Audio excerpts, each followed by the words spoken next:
Hello, friends. All of us sometimes get this feeling that our technical expertise or our hustle hold us back from our true potential for the true leadership. Everybody gets this kind of a feeling. Therefore, we dive deep into the most powerful leadership secrets from Bhagavad Gita. In a verse where Lord Krishna, Bhagwan Krishna, tells Arjun, "O Arjun, be a yogi." But what does this mean for a modern CEO or an entrepreneur to be a yogi?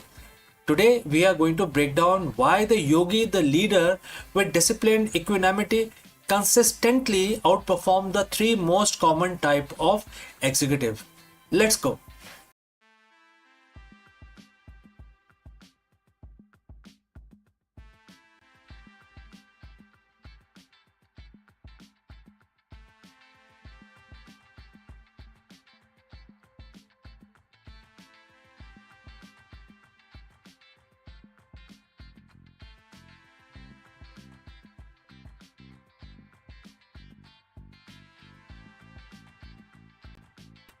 Hello, friends.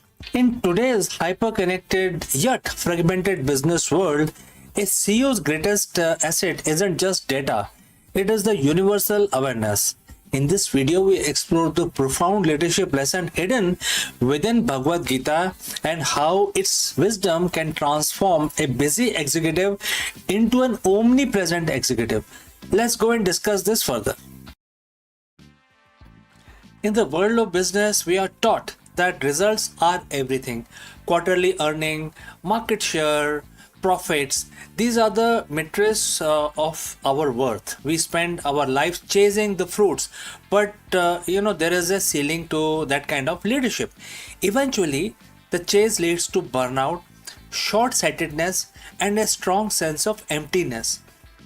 5,000 or 7,000 years ago, on a different kind of a battlefield, Bhagwan Krishna gave Arjun a piece of advice that is arguably the most sophisticated management strategy ever recorded.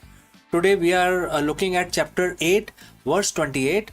It is the secret to why the most iconic CEOs don't actually chase results, they transcend them. So, friends, if you have reached this far, please inform us from which city you have tuned in and in which language you're watching this video. This will help us determine the reach of our channel. Let's proceed further and let's examine the verse. And the quote starts: "A yogi who performs devotional service transcends the fruit of Vedic study, austerities, sacrifices, charities, and pieties. He attains my supreme eternal abode." And the quote close. Let us translate that into an executive speak. In the ancient context, the Vedic study and the austerities were the standard best practice for success. In today's term, these are your MBAs, your 80 hours work week, your strategic philanthropy, and the corporate social responsibility. Krishna isn't saying these things are bad. He's saying these are, intermediate goals. A yogi CEO doesn't just do the work to get the result. They perform the devotional service. In business, we call this purpose-driven leadership. Why does Bhagwan Krishna tells us to transcend the fruits? Because when a CEO is obsessed with the fruit, which is in other terms is profit, or the exit strategy, three things can happen. First, risk aversion. You become afraid to innovate because you might lose the immediate prize. Second, short-termism. You sacrifice the health of the company in your 5-year bonus and year on year. So basically, you're now waiting for 5 years, and then on every year you're basically ignoring the company's health. Third, anxiety. Your peace of mind is at a mercy of the market. So when the verse talks about transcending the fruits, it's about decoupling your identity from the outcome. When you stop chasing the result, you gain the clarity to see the move that actually wins the game. And the verse mentions about devotional service. For a CEO, this doesn't mean you have to be in a temple. It means your work is an offering to a higher mission. Think of the yuan Koinard at Patagonia, or Satya Nadella's shift at Microsoft. They shifted from beating the competition to a higher purpose. When you lead with a devotion to a mission, whether it's solving a climate crisis or empowering every person on the planet, the fruit, which is the profit and the piety, come as the natural byproduct.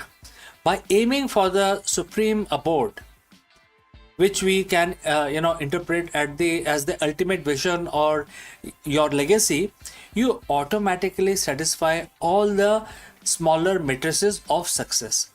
The verse concludes, and the quote starts, he attains my supreme eternal abode, quote close. For a leader, the supreme abode is the state of equanimity. It is the ability to lead from a place of inner stillness. While the other CEOs are panicking over a bad quarter, the yogi CEO remains fixed on the eternal vision. This isn't just the spiritual fluff, it is the competitive advantage. A leader who cannot be shaken by the fruits is the most dangerous competitor in the room, because they are playing an infinite game while everyone else is playing a finite one. So, here is the challenge for the modern executive. Look at your sacrifices and your charity and your studies. Are you doing them just for the fruits? Well, I think that's a question that you can send it across to us if you want to share. Chapter 8, verse 28 invites you to level up, stop chasing the quarterly numbers, quarterly earnings, start performing your leadership as a service to a higher purpose. When you transcend the result, you don't lose them, you master them. The best CEO don't just build companies, they attain a legacy that lasts. They reach their supreme abode. So friends, are you ready to stop chasing this, start chasing the result and start transcending? Do let me know. Thanks for watching, and if you have any questions, please do not hesitate to send it across. Before I go, I would like to speak few words about our affiliate partner. Stop settling for a good enough video. If your built-in laptop camera looks like a grainy mess, it is time for an upgrade. Want to instantly level up your video presence? I like to present the Lenovo Performance FHD webcam. This is a game changer for your desktop setup. Technically, this is packed. It has a very sensitive RGB sensor, very crisp photographs it takes. Also comes with 2 microphones on board, which helps you to record very clear voice in stereophonic format. And these microphones are very sensitive. You can actually move away from the camera up to 2 meters, and these microphones will pick up your voice without any problem. This is a very strong piece. This is very sturdy. Comes with tripod ready. Comes with a very long leash, so it gives you a lot of flexibility to place the webcam wherever you want to keep in your studio. And also it has a swivel base, which is also very handy. So if you want to basically level up your game and you want to pick up this camera at a discount, please click on the link here or scan the QR code. Now let's get back to our video.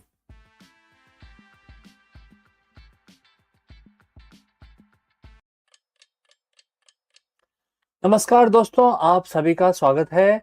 और आज हम discuss करेंगे कि जो market volatility है या global uncertainty है या कांस्टेंट डिसरप्शन जो हमारे बिजनेस में होते रहते हैं, इसके होते हुए एक लीडर, एक सीईओ अपनी ट्रू स्ट्रेंथ को कैसे महसूस कर सकता है। तो इस बहुत ही इंपॉर्टेंट सवाल का आंसर ढूंढेंगे हम, भगवत गीता का सहारा लेंगे और इसमें देखेंगे कि ये हमें क्या एडवाइस भगवत गीता हमें देती है। ऑलराइट, हम ये डिस्कवर करेंगे कि कोई ऐसा मॉडल है जो हमारे को बहुत शक्तिशाली बना देता है, इनडिस्ट्रक्टिबल बना देता है और ऐसा हमको बना देता है कि हम किसी चीज से विचलित नहीं होते हैं। तो ये बहुत ही इंपॉर्टेंट है आज के परिप्रेक्ष्य में, स्पेशली सारे लीडर्स के लिए। तो कहीं मत जाइएगा क्योंकि ये बहुत ही इंटरेस्टिंग हम डिस्कशन करने वाले हैं। चलिए आगे बढ़ते हैं। तो दोस्तों, आपका फिर से स्वागत है और हम इस एपिसोड में एंशिएंट विजडम जो हमारे भगवत गीता में मेंशन्ड है उसका सहारा लेंगे और हम जानेंगे कि जो लीडर्स होते हैं वो कैसे हाई प्रेशर लैंडस्केप के अंदर 2026 में, क्योंकि बहुत हाई प्रेशर है, बहुत सारे रेगुलेशंस हैं, बहुत सारे नई तरह से बिजनेस करना है। तो इसमें जो लीडर्स हैं, आज के हमारे जो लीडर्स हैं या आप हैं या सीईओज हैं, ये कैसे अपनी रेजिलिएंट अपने सॉफ्ट स्किल को इतना बढ़ा सकते हैं कि वो एक जो स्किल है आपका उसको बिल्कुल इंडिस्ट्रक्टिबल बना देगा आपको। तो हम इस चीज का विश्लेषण करेंगे आज, और हम ये जो इसका आंसर ढूंढेंगे भगवत गीता के चैप्टर 2 वर्स 23 से। ये वर्स है, बहुत ही छोटा सा वर्स है, बहुत ही 2 लाइनों का इसमें श्लोक है ये। इसमें भगवान कृष्ण एक्सप्लेन कर रहे हैं अर्जुन को, जब अर्जुन अपने कुरुक्षेत्र में बैठे हैं, और एक ये मास्टर क्लास की तरह ये डिलीवर किया गया है। और इसमें ये बताया गया है कि इस वर्स के अंदर कि आप कैसे अपने आप को साइकोलॉजिकली स्टेबल बना सकते हैं। ये बहुत ही जरूरी है, क्योंकि अगर आप किसी बोर्डरूम में जा रहे हैं और आप साइकोलॉजिकल स्टेबल नहीं है, आपको कोई चीज परेशान कर रही है, तो आप वहां पे फेल हो जाते हैं। तो दोस्तों, अगर आप यहाँ तक पहुंचे हैं तो बताइए कि आप किस सिटी से हमारे साथ जुड़े हैं और किस भाषा में आप हमारे वीडियो देखते हैं। चलिए हम आगे बढ़ते हैं। जो ये वर्ड्स है, ये जो श्लोक है, ये कहता है कि जो हमारी आत्मा है, जो हमारा सेल्फ है, ये एक किसी भी हथियार से डिस्ट्रॉय नहीं किया जा सकता, आग में जलाया नहीं जा सकता, पानी से इसको गीला नहीं किया जा सकता, और ना ही हवा से इसको उड़ाया नहीं जा सकता। तो अगर इसको आप प्रथम दृष्टि में देखेंगे, फर्स्ट ग्लांस, तो ऐसा लगता है कि ये कोई मेटाफिजिकल स्टेटमेंट है। लेकिन मॉडर्न एग्जीक्यूटिव के लिए, जो आज के सीईओ हैं, उसके लिए ये क्या वैल्यू रखता है। लेकिन इसको आप ध्यान से पढ़ेंगे, हम इसको डिकोड भी करेंगे। ये एक साइकोलॉजिकल ब्लूप्रिंट है, जिसमें भगवान कृष्ण अर्जुन को सिखा रहे हैं कि जो आपकी जो कोर कैपेसिटी है डिसीजन मेकिंग की या जजमेंट लेने की, ये कैसे आप अपने जो जजमेंट लेने की जो इंडिपेंडेंस है आपके दिमाग में, ये एक्सटर्नल जो थ्रेट्स होती हैं उससे इफेक्ट होता है। तो कैसे आप अपने आप को बचा सकते हैं, और प्रोफेशनल लाइफ में हमारे जो एक्सटर्नल थ्रेट्स हैं वो क्या क्या हो सकते हैं। देखिए, क्रिटिसिज्म हो सकता है, मार्केट में आग लगी है, आग लगी है, हर चीज खराब हो रही है, कोई बिक रहा है, कुछ नहीं बिक रहा है, तो मार्केट का डेटा वो एक एक्सटर्नल हो सकता है।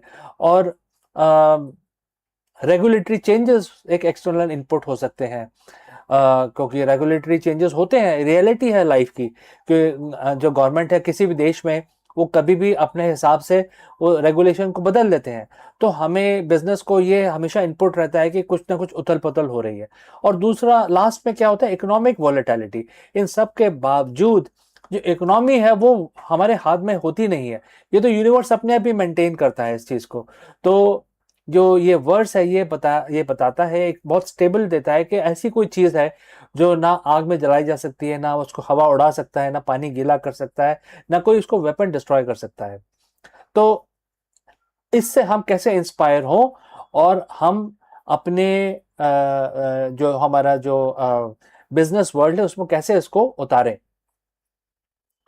तो सबसे पहला जो सीख है, इससे हमें जो ड्राइव करते हैं वो है ये है कि हम अपनी जो आइडेंटिटी है वो आउटकम से अलग रखें। मतलब हमारी जो आइडेंटिटी है वो हमारे एक्सटर्नल जो सोर्सेज हैं, जैसे कि मैंने बताया बहुत सारी चीजें हो सकती हैं, उनसे हम अलग हैं। जैसे कि कोई प्रोजेक्ट फेल हो गया, तो जो लीडर है उस प्रोजेक्ट को लीड कर रहा है, वो उसको लगेगा कि यार मेरा तो सब खत्म हो गया, तो पर्सनल डिफीट जैसा लगता है। तो गीता हमें इस चीज का ज्ञान देती है कि पर्सनल डिफीट या पर्सनल विक्ट्री से हम विचलित नहीं होना चाहिए, हमें विचलित नहीं होना चाहिए। और हमारी जो इंटेग्रिटी विजन है वो काफी लॉन्ग टर्म होना चाहिए। तो जो कभी हमारी विक्ट्री होती है, कभी हमारा फेलियर होता है, उससे ना हम बहुत ज्यादा खुश हो और ना हो बहुत ज्यादा दुखी। दूसरा बताया गया है इसके अंदर जो हमें सीख मिलती है वो ये है, मेंटेनिंग इक्विनामिटी। ये हमें बताता है कि हम जो इनर सेल्फ है, जैसे मैंने बताया कि जो हमारा जो इनर जो हमारी पर्सनालिटी है वो स्टेबल रहना चाहिए, एक स्ट्रेट लाइन पे ही रहना चाहिए, ना ज़्यादा खुश होना चाहिए ना ज़्यादा दुखी होना चाहिए। और उससे क्या होता है कि जब जब हम किसी से विचलित नहीं होते, तो हम कोई भी परेशानी जो आती है उसको हम बहुत आराम से और उसको सोच समझ के सूझबूझ के साथ उसको हैंडल कर सकते हैं। और तीसरा इसमें जो सीख मिलती है, अनबर्नेबल माइंडसेट।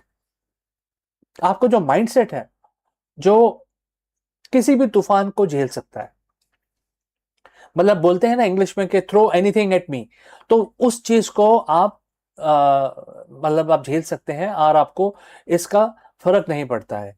तो आप कुछ भी आपको इफेक्ट नहीं करता है, इस वजह से आप एक रेजिलिएंट लीडर बन जाते हैं और अपनी कंपनी को, अपनी ऑर्गेनाइजेशन को टर्बुलेंट टाइम्स के अंदर अच्छी तरह लीड कर सकते हैं।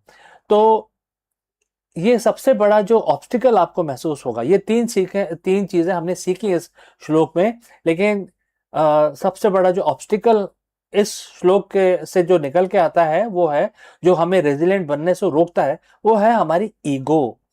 जो हमारी ईगो है वो हमेशा या तो किसी ना किसी आउटकम से जुड़ी रहती है। जैसे कि हमारे टाइटल्स हैं, हम प्रेसिडेंट हैं, हम वाइस प्रेसिडेंट हैं, हम सीईओ हैं, हम head of so and so है। एक ये ईगो हो जाता है। एक हमारा स्टॉक प्राइसेस, कि हमने इतना अच्छा काम किया, हमारी कंपनी का प्राइस बहुत ऊपर जा रहा है, हमारी खुद की रेपुटेशन। तो ये जो वर्ड्स है ये आपको बोलता है कि ईगो अगर आप इसमें लाएंगे तो ये सारी चीजें जैसे फायर, विंड, वेपन्स, ये आपको इफेक्ट करेंगे, मतलब आप रेजिलियंस खो देंगे। तो आपको ईगो बिल्कुल निकाल देनी है, अपने आप को बिल्कुल ग्राउंडेड करना है। और ग्राउंडेड करके गीता आपको ये नहीं बोलता कि आप चले जाइए जंगल में, आपको बोलता है कि आप पहले ग्राउंडेड हो जाइए, बिकम इंडिस्ट्रक्टिबल, और उसके बाद अपने धर्म का पालन करें। आपका धर्म क्या है? आपका धर्म है अपनी कंपनी को, अपने एम्प्लॉयज को, अपने कस्टमर्स को वैल्यू देना। ये आपका धर्म माना जाता है गीता के अनुसार। तो आप अपने रेजिलियंस को बढ़ाएं, एक दीवार की तरह बन जाएं, ना ज्यादा खुश हो ना ज्यादा दुखी, ना कोई आपको विचलित कर सके, ना आपको कोई मार्केट टर्बुलेंट जो भी इंफॉर्मेशन है वो आपको हिला सके, कुछ भी आपको इफेक्ट ना करे। आप बन जाएंगे एग्जीक्यूटिव रेजिलियंस के मसीहा, एक बहुत बड़े स्ट्रांग, मेंटली स्ट्रांग एक लीडर बन जाएंगे। चलिए ये तो बात होगी, अब आप इसको प्रैक्टिस कैसे करें? मतलब एक दिन में तो आप इसको कर नहीं सकते हैं, आपको पूरा अपना जो माइंड है वो चेंज करना पड़ेगा। तो पहली जो सीख है वो है कि आप सुबह मॉर्निंग चेक इन करें। मॉर्निंग चेक इन मतलब कैसे करेंगे कि अगर कोई इंपॉर्टेंट मीटिंग आपकी स्टार्ट होने वाली है, तो आप 1 मिनट का समय अपने आप को दें और ये सोचें कि आज किस तरह से मैं हैंडल करूंगा और कैसे मैं अपने आप को ग्राउंडेड रखूंगा, कुछ भी फ्लक्चुएशन होता रहे मार्केट में और आपके बिजनेस में, लेकिन आपका जो लेवल है वो स्टेबल रहना चाहिए। दूसरा आपको क्या प्रैक्टिस करना है? Neutral observation. आप किसी भी क्राइसिस को देखेंगे तो उसको न्यूट्रलिटी से देखेंगे, बायस होके नहीं देखेंगे कि ये मेरा है ये तेरा है, ऐसा करके नहीं देखेंगे। और ये मेरे साथ ऐसा क्यों हो रहा है, और बहुत तरह की बातें होती हैं, लेकिन आप ऐसा समझ के देखेंगे कि आप जज हैं, जज जूरी, और अपने आप को ऐसे न्यूट्रल पार्टी रख के फिर आप देखेंगे किसी भी इंसिडेंट को, तो आप अच्छा डिसीजन ले पाएंगे। फिर आपको कोई मार्केट फोर्सेस या कुछ इवेंट या फायर, विंड, कोई भी आपको हिला नहीं पाएगी, और आप आराम से सोल्यूशन निकालते हुए, नेविगेट करते हुए प्रॉब्लम से अपने आप को और अपनी कंपनी को बाहर ले जाएंगे। तीसरा सबसे इंपॉर्टेंट है आउटकम डिटैचमेंट, मतलब कि जो रिजल्ट है उससे आप अटैच ना हो, ये ना कहें कि ये मैंने किया है। राइट? भगवत गीता आपको इस चीज का ज्ञान देती है कि आपका धर्म है, आपका जो एक्शन है आपका धर्म है, तो आपको एक्शन पूरा फुल फ्लेज करना है। लेकिन ये कभी नहीं बोलना है कि ये मैंने एक्शन लिया इस वजह से ऐसा हुआ, क्योंकि ये तो यूनिवर्स देता है आपको। तो आपको अपने एंड रिजल्ट से डिटैच अपने आप को रखना है। एंड जिस तरीके से आप हर वीक आप आगे बढ़ेंगे अपने करियर के अंदर, आपको ये रिमेंबर करना है कि कैसे आपको ये जो अनवेवरिंग स्ट्रेंथ है आपकी आत्मा की, आपकी आपके पर्सनालिटी की, ये कभी भी ढीली नहीं पड़नी चाहिए। और इस वजह से आपके ऑर्गेनाइजेशंस आपको देखेगी, आपके जो एम्प्लॉयज़ हैं आपको देखेंगे, they will recognise you as a leader. और इसकी वजह से ये काफ़ी इम्पॉर्टेंट हो जाता है ये वर्ड्स, क्योंकि इससे काफ़ी सीख मिलती है। तो दोस्तों, आपके कोई भी सवाल हैं तो ज़रूर लिखिए। और मैं अंत में यही बोलूँगा कि आगे बढ़िए क्लैरिटी के साथ और लीड विद योर सेंटर। तो मैं आपसे अगले वीडियो में फिर से मिलता हूँ। तब तक के लिए आपका दिन शुभ हो। नमस्कार। In 2026, as humanity navigates in an era defined by artificial intelligence, quantum computing, and digital economics, it is striking to realize that most advanced systems will rest upon the foundation laid nearly 1400 years ago by Brahmagupta. His recognition of zero as a number, his rules for negative values, his algebraic formulations are not a relic of antiquity, but living principle embedded in every algorithm, blockchain, and ledger and machine learning model today. When we speak of data science and or when we speak of coding language that drives modern innovations, we are echoing Brahmagupta's vision of mathematics as a universal language, now capable of describing both void and infinite. So, in the world where the billions of calculations occur every second, Brahmagupta's insight actually reminds us that the progress is always built upon the courage of pioneers who dare to redefine the possible.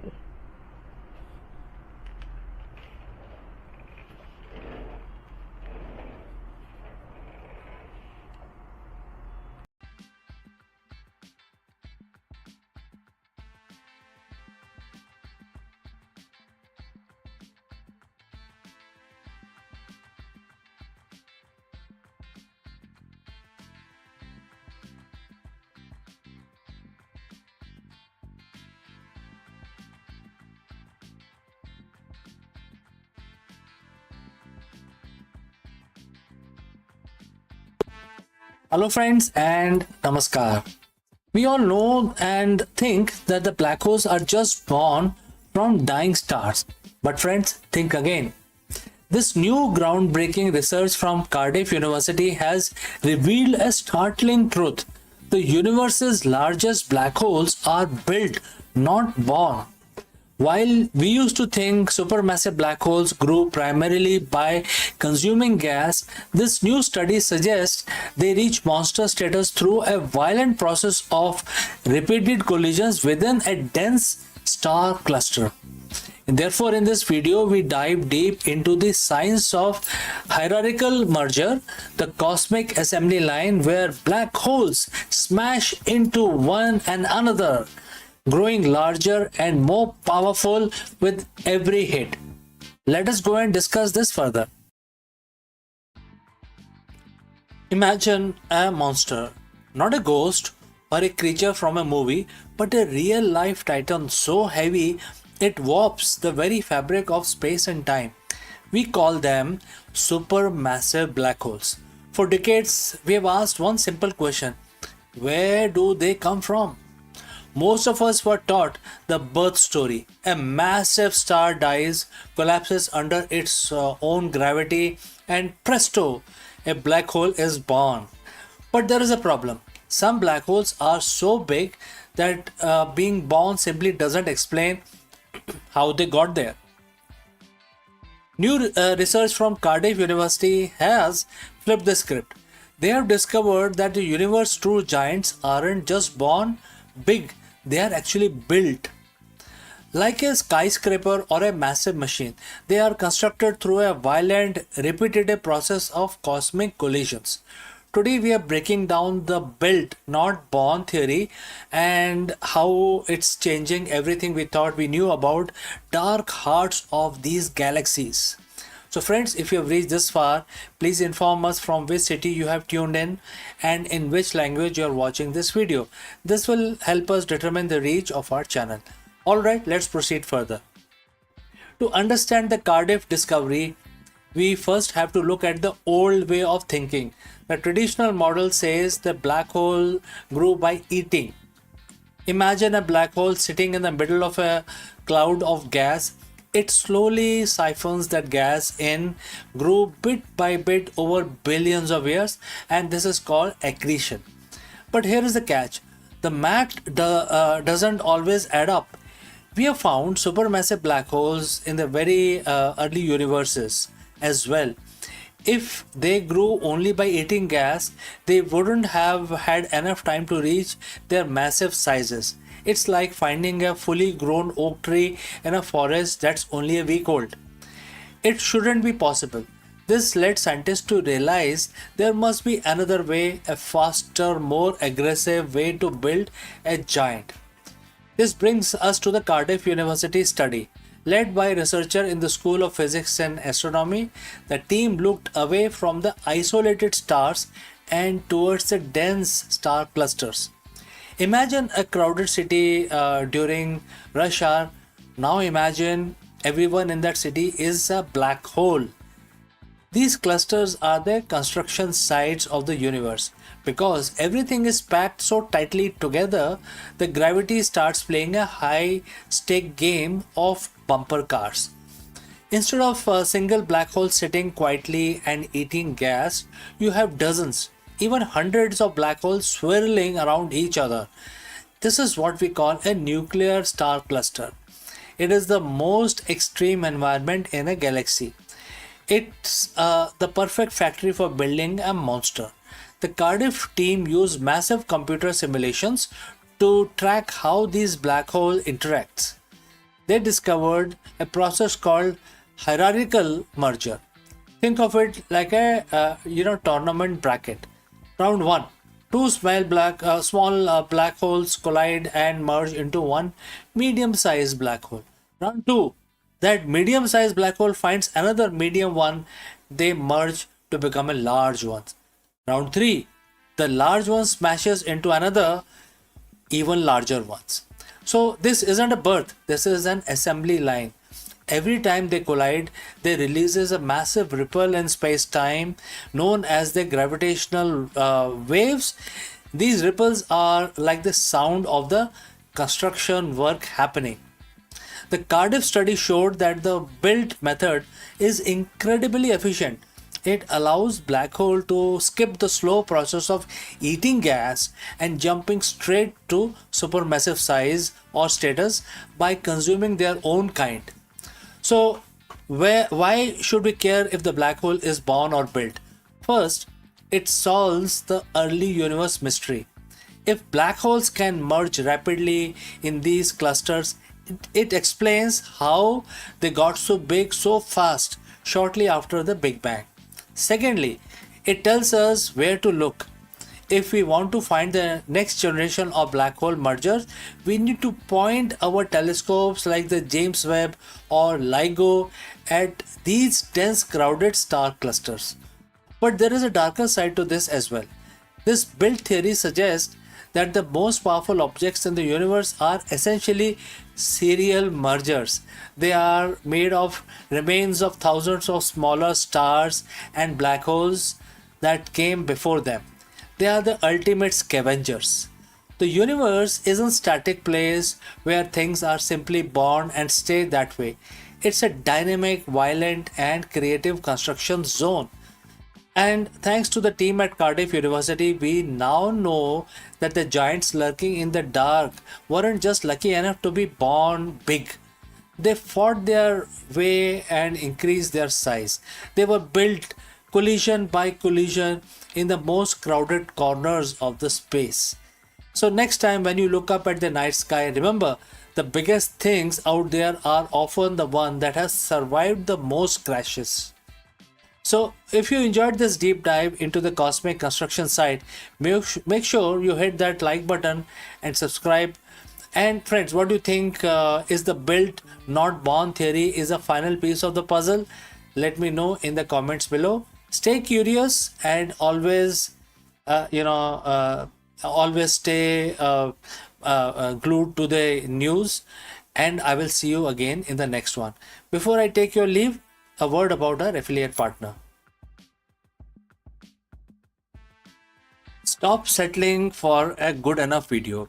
If your built-in laptop camera looks like a grainy mess, it is time for an upgrade. Want to instantly level up your video presence? I like to present the Lenovo Performance FHD webcam. This is a game changer for your desktop setup. Technically, this is packed. It has a very sensitive RGB sensor, very crisp photographs it takes. Also comes with 2 microphones on board, which helps you to record very clear voice in stereophonic format. And these microphones are very sensitive. You can actually move away from the camera up to 2 meters and these microphones will pick up your voice without any problem. This is a very strong piece. This is very sturdy. Comes with tripod ready. Comes with a very long leash, so it gives you a lot of flexibility to place the webcam wherever you want to keep in your studio. And also it has a swivel base, which is also very handy. So if you want to basically level up your game and you want to pick up this camera at a discount, please click on the link here or scan the QR code. Now let's get back to our video.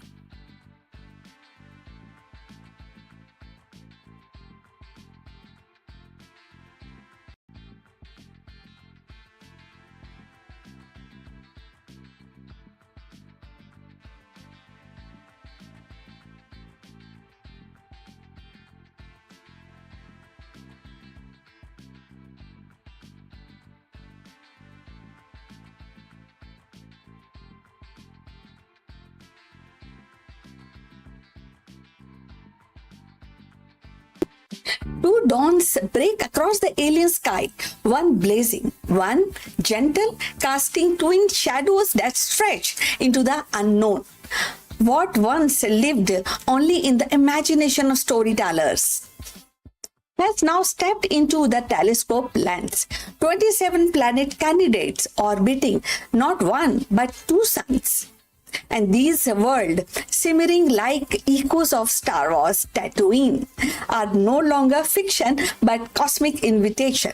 They whisper of future double horizon, and where every sunrise is a duet, and every settlement a testament to our courage to thrive in the extraordinary.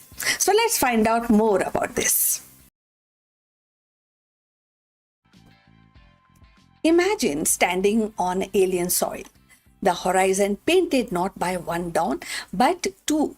The first sun rises in a blaze of gold, and the second follows in a softer hue, casting shadow that dance in pair. And this is not the realm of myth or cinema.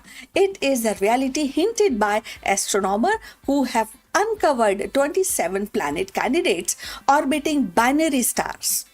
World of twin sun echoing the dreamscape of Star Wars Tatooine now stepped into the realm of science. For humanity, these discoveries are more than curiosities.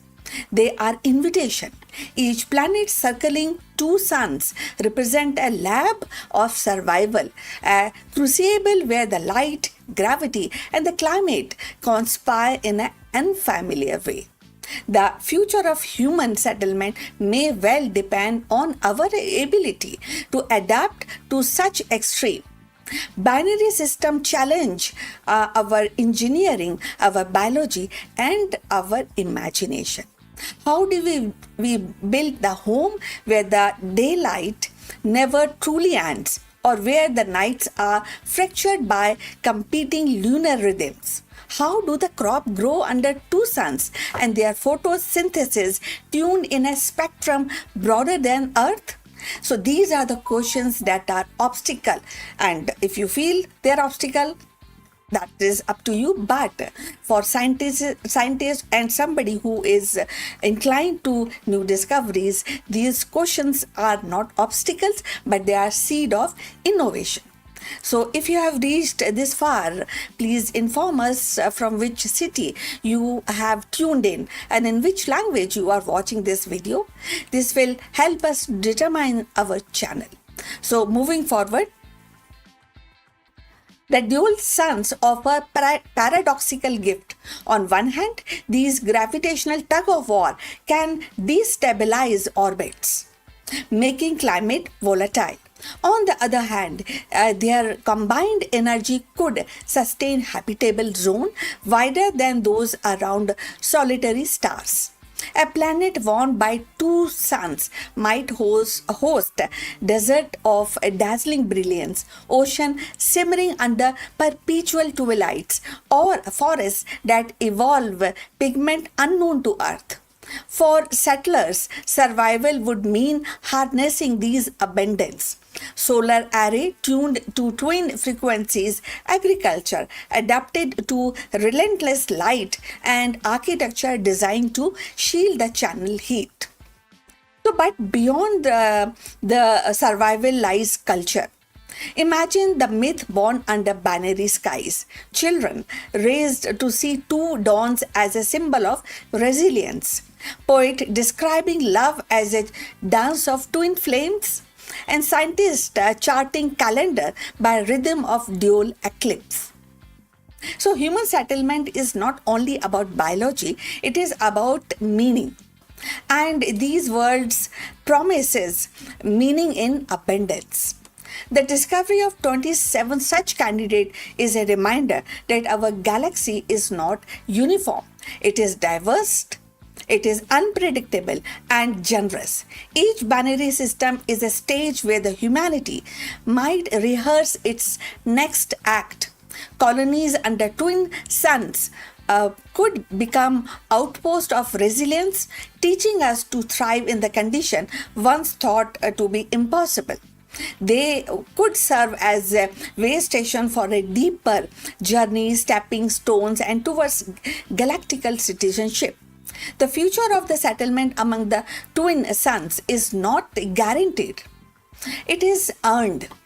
So, it actually will demand technologies that tame chaos, philosophies that embrace duality, and courage that sees opportunities in strangeness.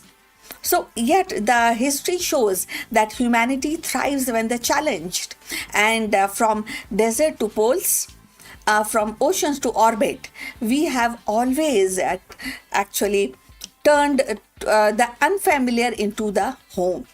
So, and as the telescope unveil these twin sun world, humanity stands at the threshold of possibilities. The double dawn are not just a spectacle of light. They are symbol of resilience, of future where we learn to thrive in the extraordinary. Each of these 27 planets is a reminder that the universe is vast, generous, and waiting. To settle beneath two sun is to embrace duality, to craft a new myth, and to prove that our spirit is as boundless as the sky we seek. The twin horizon rise, and with them the promise of civilization, unafraid to call the impossible as home. So we have come to the end of this information, this video.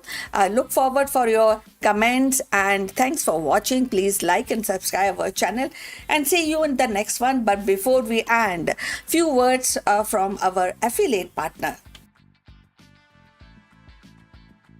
Stop settling for a good enough video. If your built-in laptop camera looks like a grainy mess, it is time for an upgrade. Want to instantly level up your video presence? I like to present the Lenovo Performance FHD webcam. This is a game changer for your desktop setup. Technically, this is packed. It has a very sensitive RGB sensor, very crisp photographs it takes. Also comes with two microphones on board, which helps you to record very clear voice in stereophonic format. And these microphones are very sensitive. You can actually move away from the camera up to 2 meters, and these microphones will pick up your voice without any problem. This is a very strong piece. This is very sturdy. Comes with tripod ready. Comes with a very long leash, so it gives you a lot of flexibility to place the webcam wherever you want to keep in your studio. And also it has a swivel base, which is also very handy. So if you want to basically level up your game and you want to pick up this camera at a discount, please click on the link here or scan the QR code. Now let's get back to our video.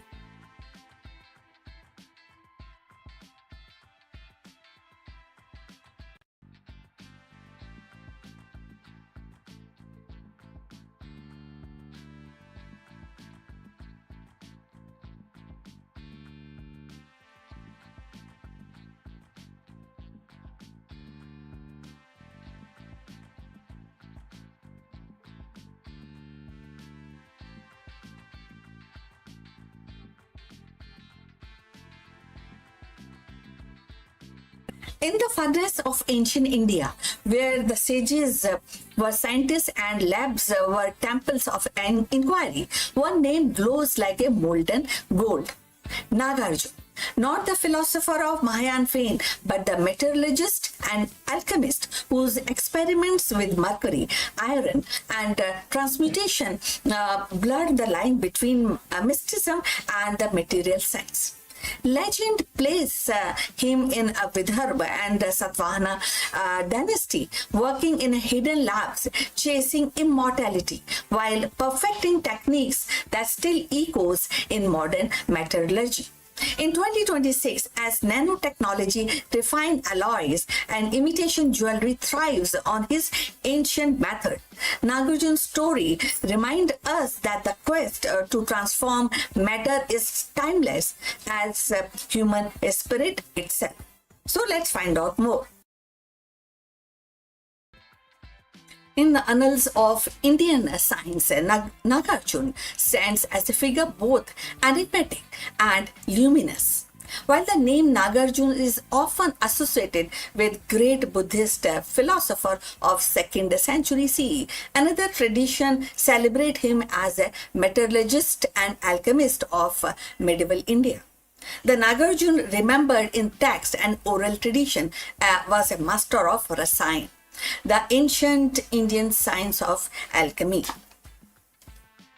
and a pioneer in the metallurgy whose contribution continues to echo into the 21st century.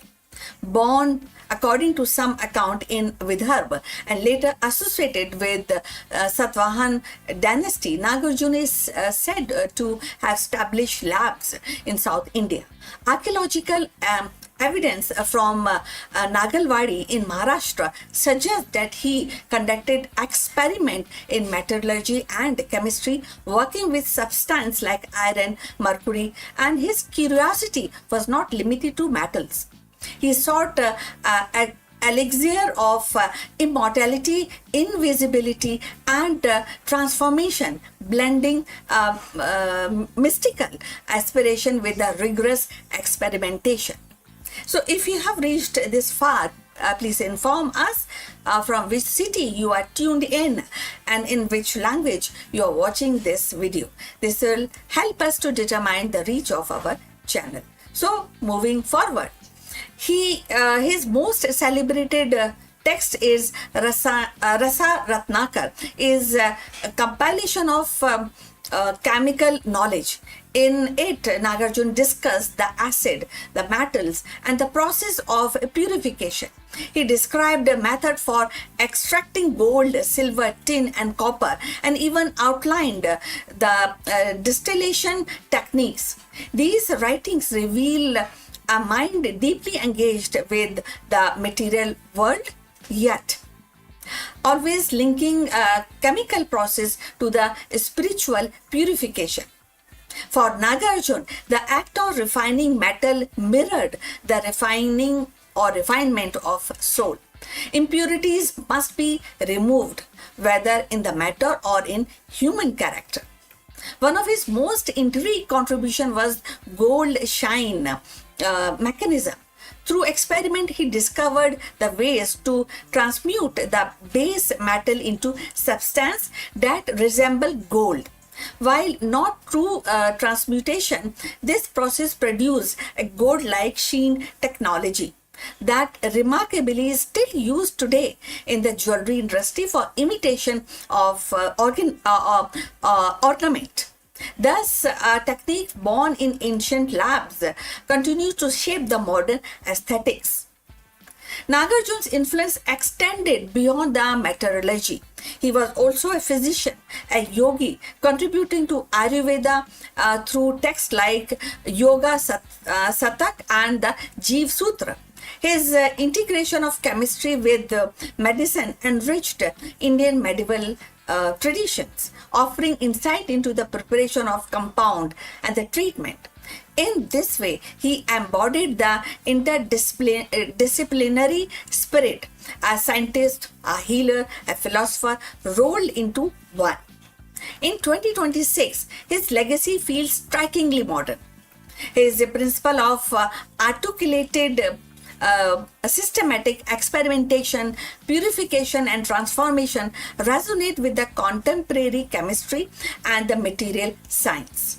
His vision of linking matter and spirit anticipates today's holistic approach, where the science and philosophy are not seen as an opposite, but as a contemporary path of understanding.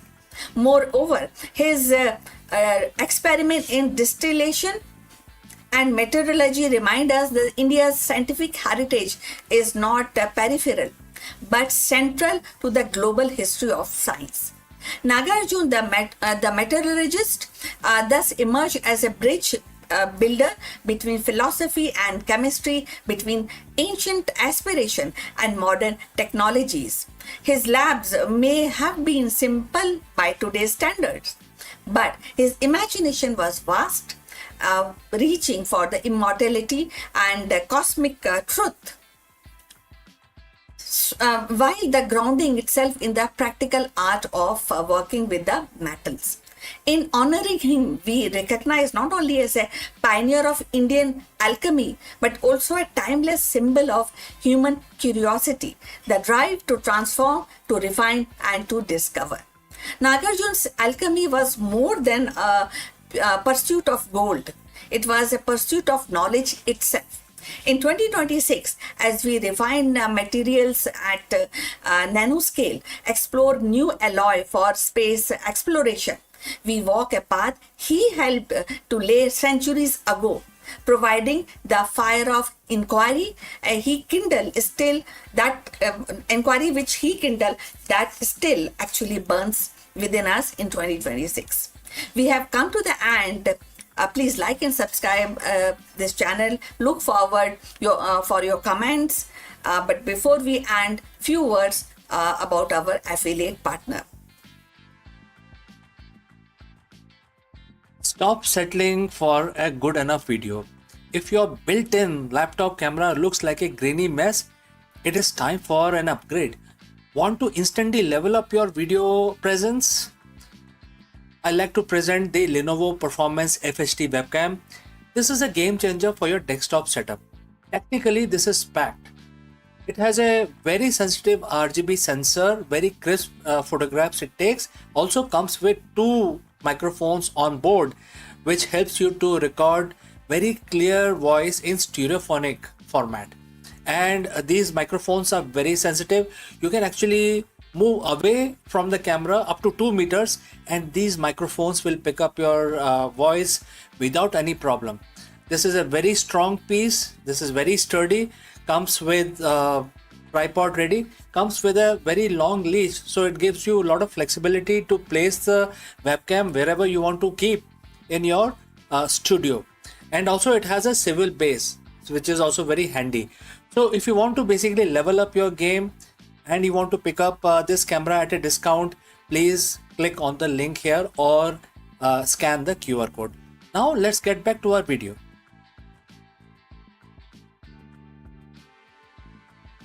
Not just a political decision, it was a human catastrophe. much like civilians of Iran who now find themselves uprooted. Millions in the subcontinent were forced to abandon their homes, lands, and identities, that too overnight. Both movements, separated by decades and geography, speaks to the enduring tragedy for how political decision and power struggle can fracture the societies and leaving ordinary people to bear the heaviest burden. So the year 1947 stands as one of the most defining moments in South Asian history. It was the year when the India gained independence from British colonial rule, but it also the year when the subcontinent was violently divided into two nations, India and Pakistan. This partition was not merely a political act of drawing borders. It was a human tragedy of an unimaginable scale.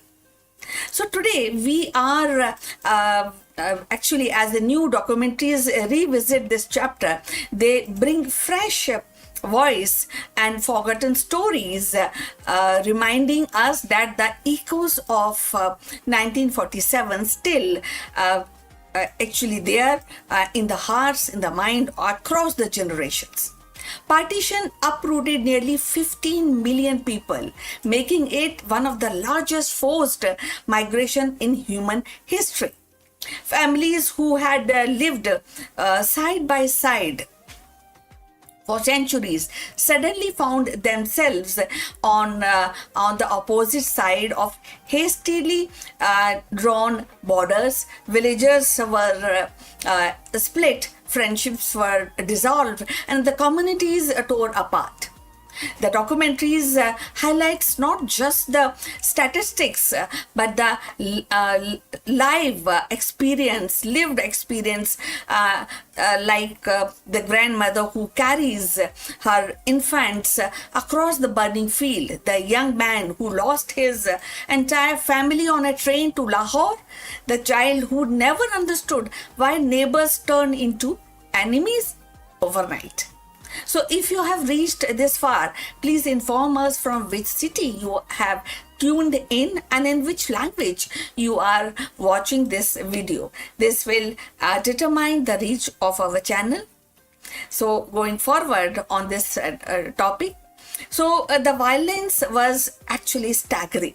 Estimation actually suggests that up to 1 million lives were lost in communal riots, massacres, and retaliatory killing. The documentaries do not shy away from these horrors. They show how train arrived at station filled not with the passenger but the corpses, and they recount how women bore the burns of violence, subjected to abductions and assault, and their suffering often silenced in official narratives.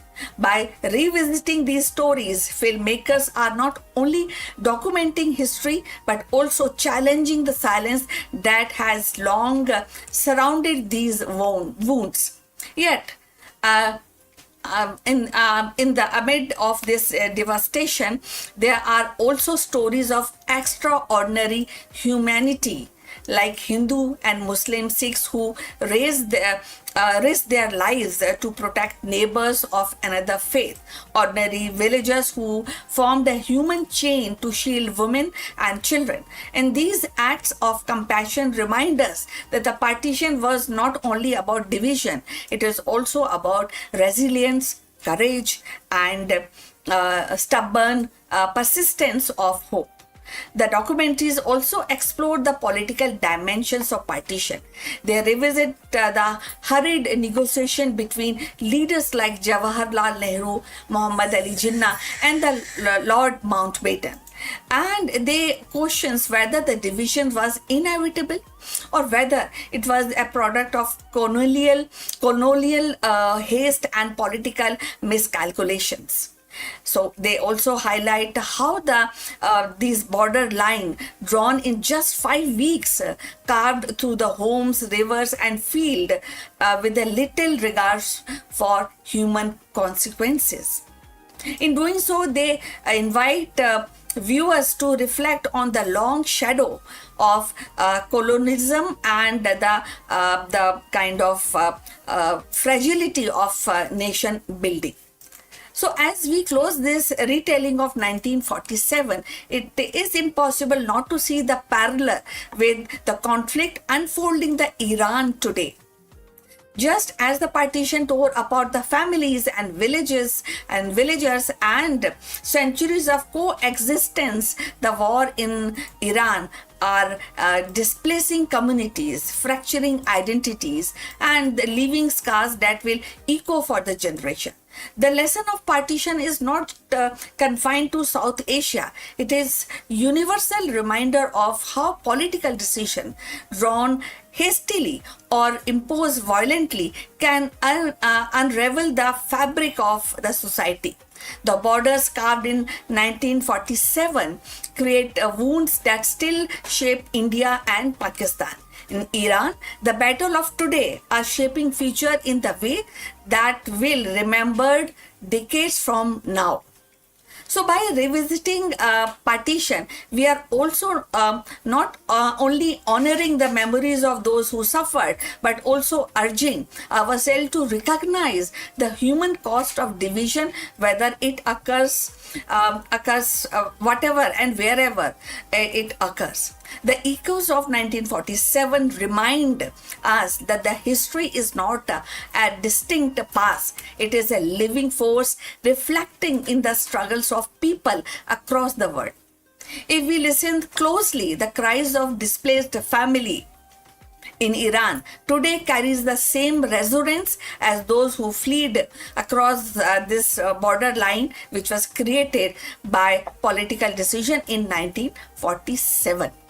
But perhaps the most powerful aspect of this retelling is their focus on memories and identity. Partition was not just a historical event. It becomes a defining marker of identity for millions. So for those who cross the borders, the trauma was carried into their children and the grandchildren. Even today in India and Pakistan, partition shapes the politics, culture, and collective memory. The documentaries capture this intergenerational transmission of trauma, showing how the past refused to remain buried. So ultimately, the echoes of 1947, when we are talking about this, the India's partition retold is not just about the revisiting the part. It is also listening to the voices that were silenced, acknowledging the pain that was ignored, and the recognition of humanity that endured against all odds. It is a call to remember, not to reopen the wound, but to ensure that such tragedies are never repeated. The echoes of 1947 remind us that the history is not distinct, it is living within us, shaping who we are and how we imagine our future. And also, the retelling of partition is more than remembrance.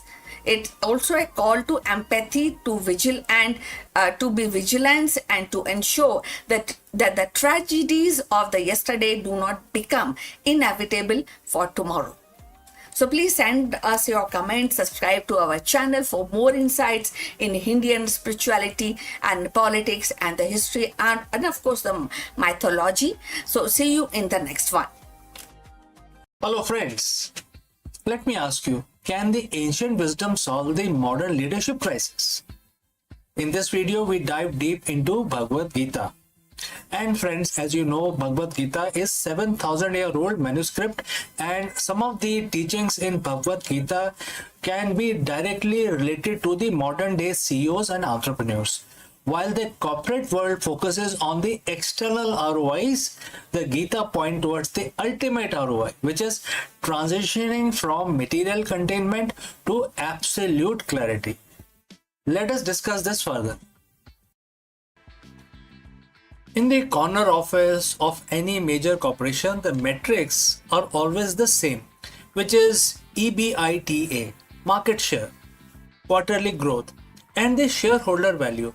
We call this the return on investment. But there is a hidden tax being paid every single day that doesn't show up on a balance sheet. It is a tax of the cluttered mind. Think about your last major decision.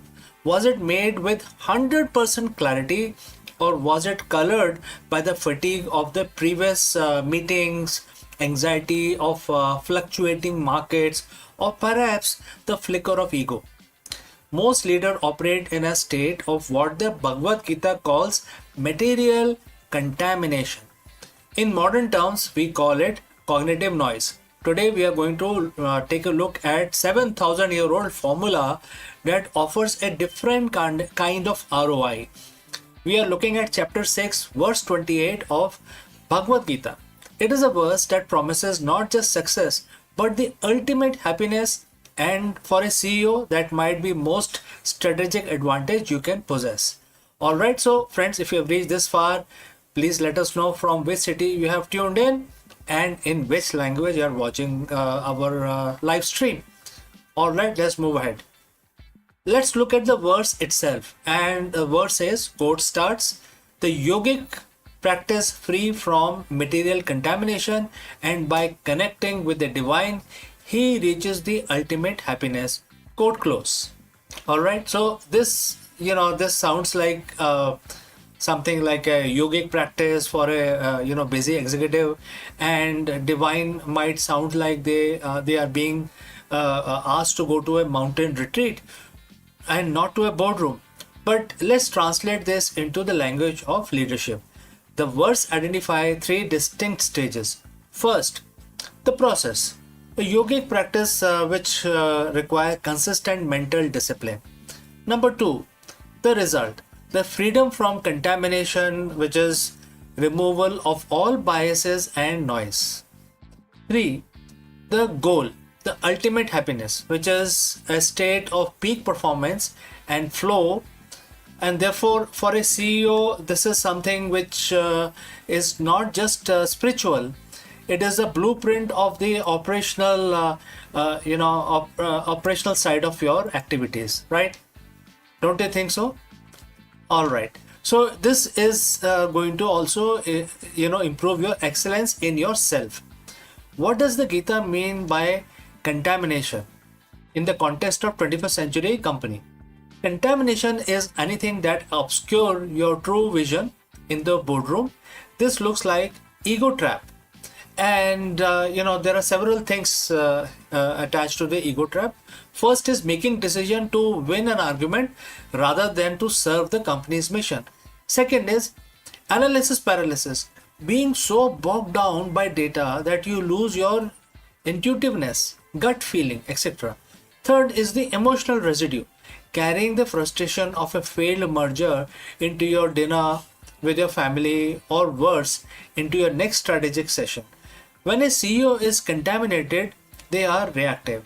When you are reactive, you are predictable. And in business, being predictable is a liability. The Gita suggests that through yogic practice, which can be defined as structured meditation, mindfulness, and radical self-awareness, we begin to filter this contamination. Imagine your mind as a lens. Over years of high-stress leadership, that lens gets covered in dust.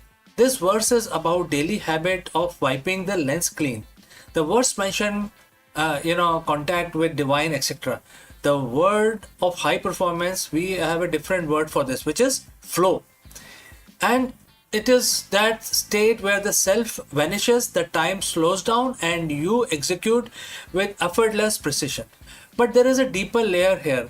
For a CEO, connecting with the divine can be interpreted as connecting with the highest purpose. When a leader is connected to a purpose greater than their own paycheck or their own reputation, something shifts. This connection provides a steady anchor. And if the market crashes, the anchor holds. If the media attacks, the anchor holds. Why? Because your sense of ultimate happiness is no longer tied to the external material world. It is, it is sourced from an internal connection to the truth. This is the ultimate ROI. And if you cannot be shaken by external volatility, you become most stable point in your organization. Everyone else will look towards you to see how you react. If you are connected to that inner clarity, your organization stays calm. So how does a CEO actually do this? We don't expect you to move the Himalayas. The Gita was spoken on a battlefield, not a yoga studio. It is a manual for the people in the thick of fight. Certain things you can do, something like you can actually plan your stillness. Treat your meditation or reflection time like a board meeting. You wouldn't skip a meeting with your top investor. Don't skip the meeting with your inner self. This is where the cleaning happens. The contamination check is the second step. Before every major meeting, ask yourself, is there a contamination within you? Am I angry? Am I seeking validation? Identify the noise and it loses its power over you. Leading from sukha, which is happiness, most leaders believe happiness comes after the success. Verse 28 flips that script. It says the practice leads to happiness, and happiness is the foundation for everything else. Lead from a place of fulfillment, and your decisions will be more sustainable and ethical. We live in an era of a hyper contamination, information overload, social media pressures, and relentless pace of AI are making clarity harder to find than ever before, right?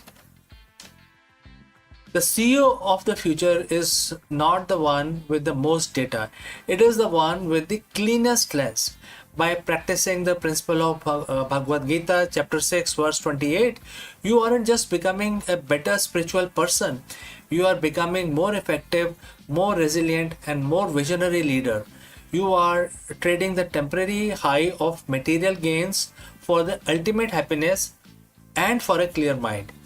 This is the ultimate ROI, and we have come to the end of our discussion today. Thanks for joining live. Thanks for listening. Now, go back to your desk, take a deep breath, and remove contamination from your mind. Lead with clarity.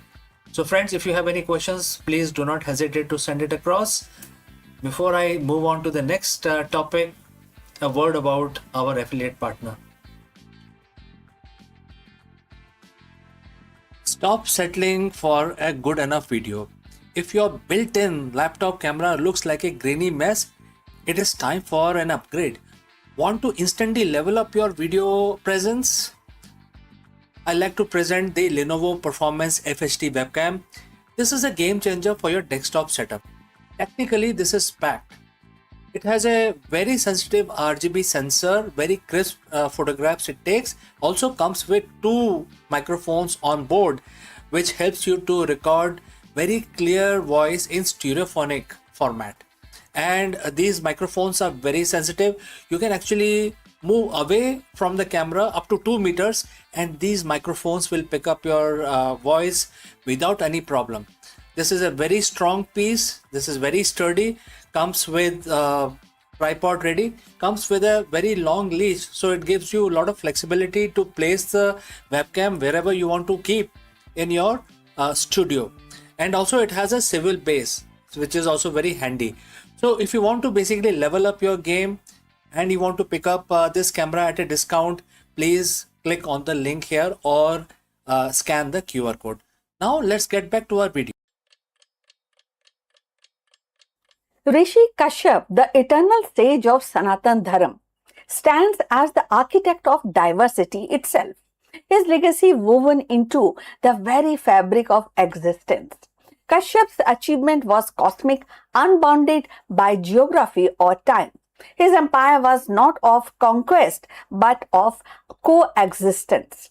A vision so vast and unconquerable that even in 2026, it challenges us to see universality as the greatest triumph of all. His contribution is not limited to progenitor of civilization, but his Kashyap Samhita, also called as Vridha Jivika Tantra, is a classic text on pediatrics, gynecology and obstetrics, still studies in Ayurveda today.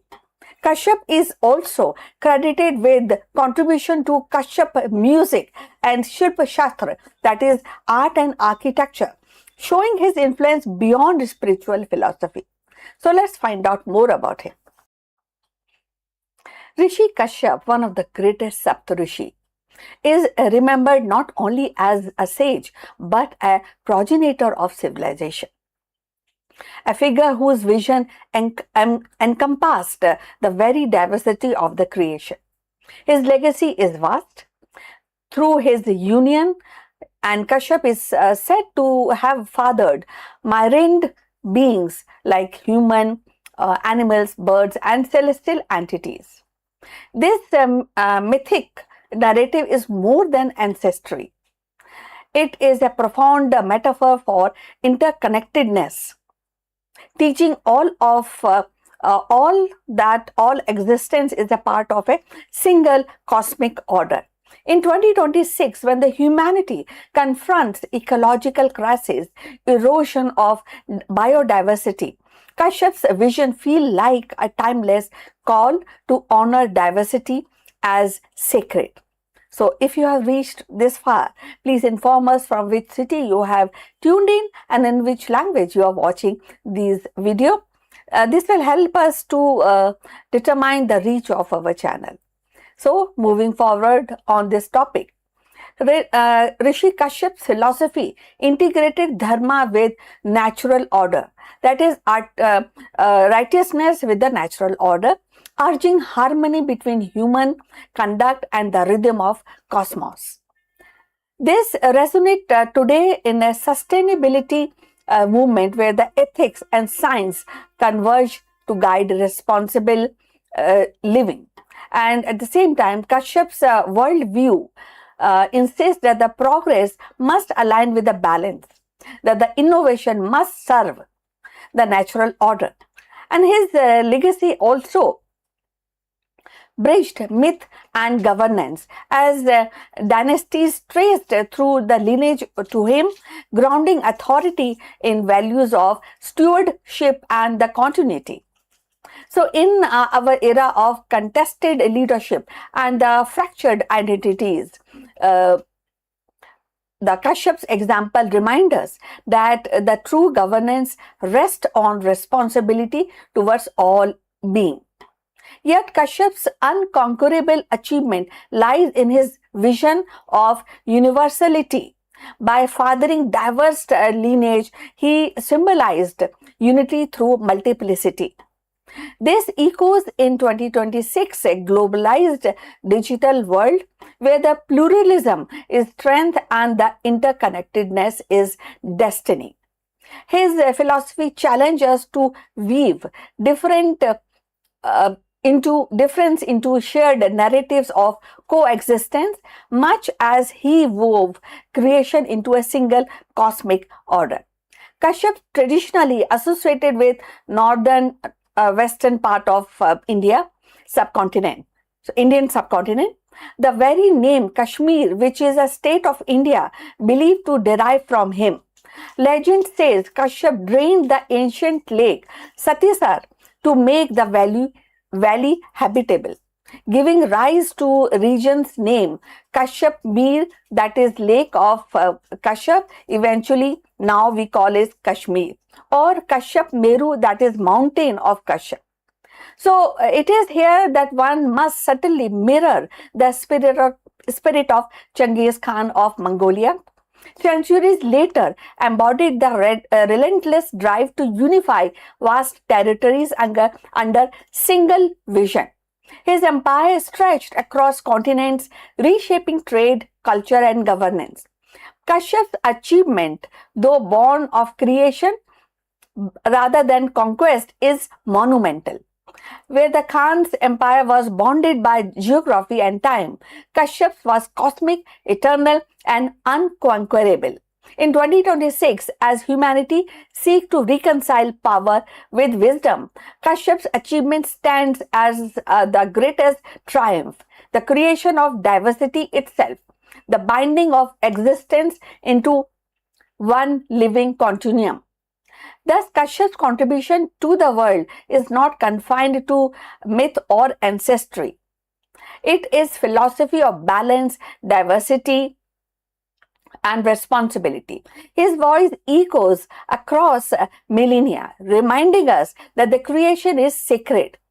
Diversity is strength, and the harmony with nature is the highest dharma, that is righteousness.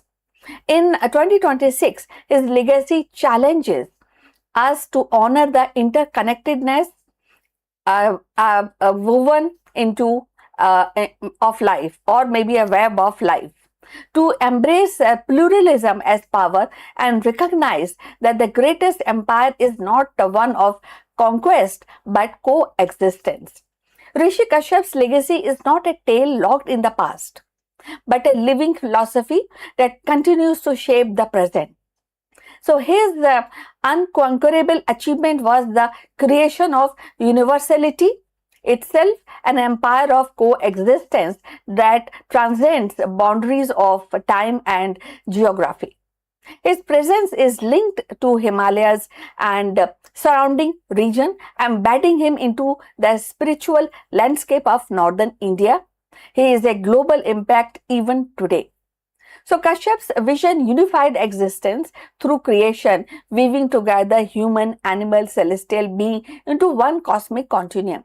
In 2026, as humanity stands at the crossroad of technological acceleration and ecological fragility, Kashyap's voice resounds with clarity that the greatest triumph is not the domination but harmony, not the conquest but coexistence. So his empire endured not in maps or monuments but in the living diversity of the world. A reminder that the most powerful legacy is one that sustains life itself. So beyond being the father of creation, he is remembered as the sage whose influence shaped both land and lineage. In 2026, his unconquerable achievement reminds us that the greatest empire is not one of the domination but of diversity and harmony, an eternal continuum where the coexistence itself is the crown jewel of civilization. So we have come to the end of this topic. We like your comments on this topic. If you want to add something on the profile of Kashyap, the great sage of India, please also like and subscribe our channel, and I look forward definitely your comment, and see you in the next one. So take care. Bye bye.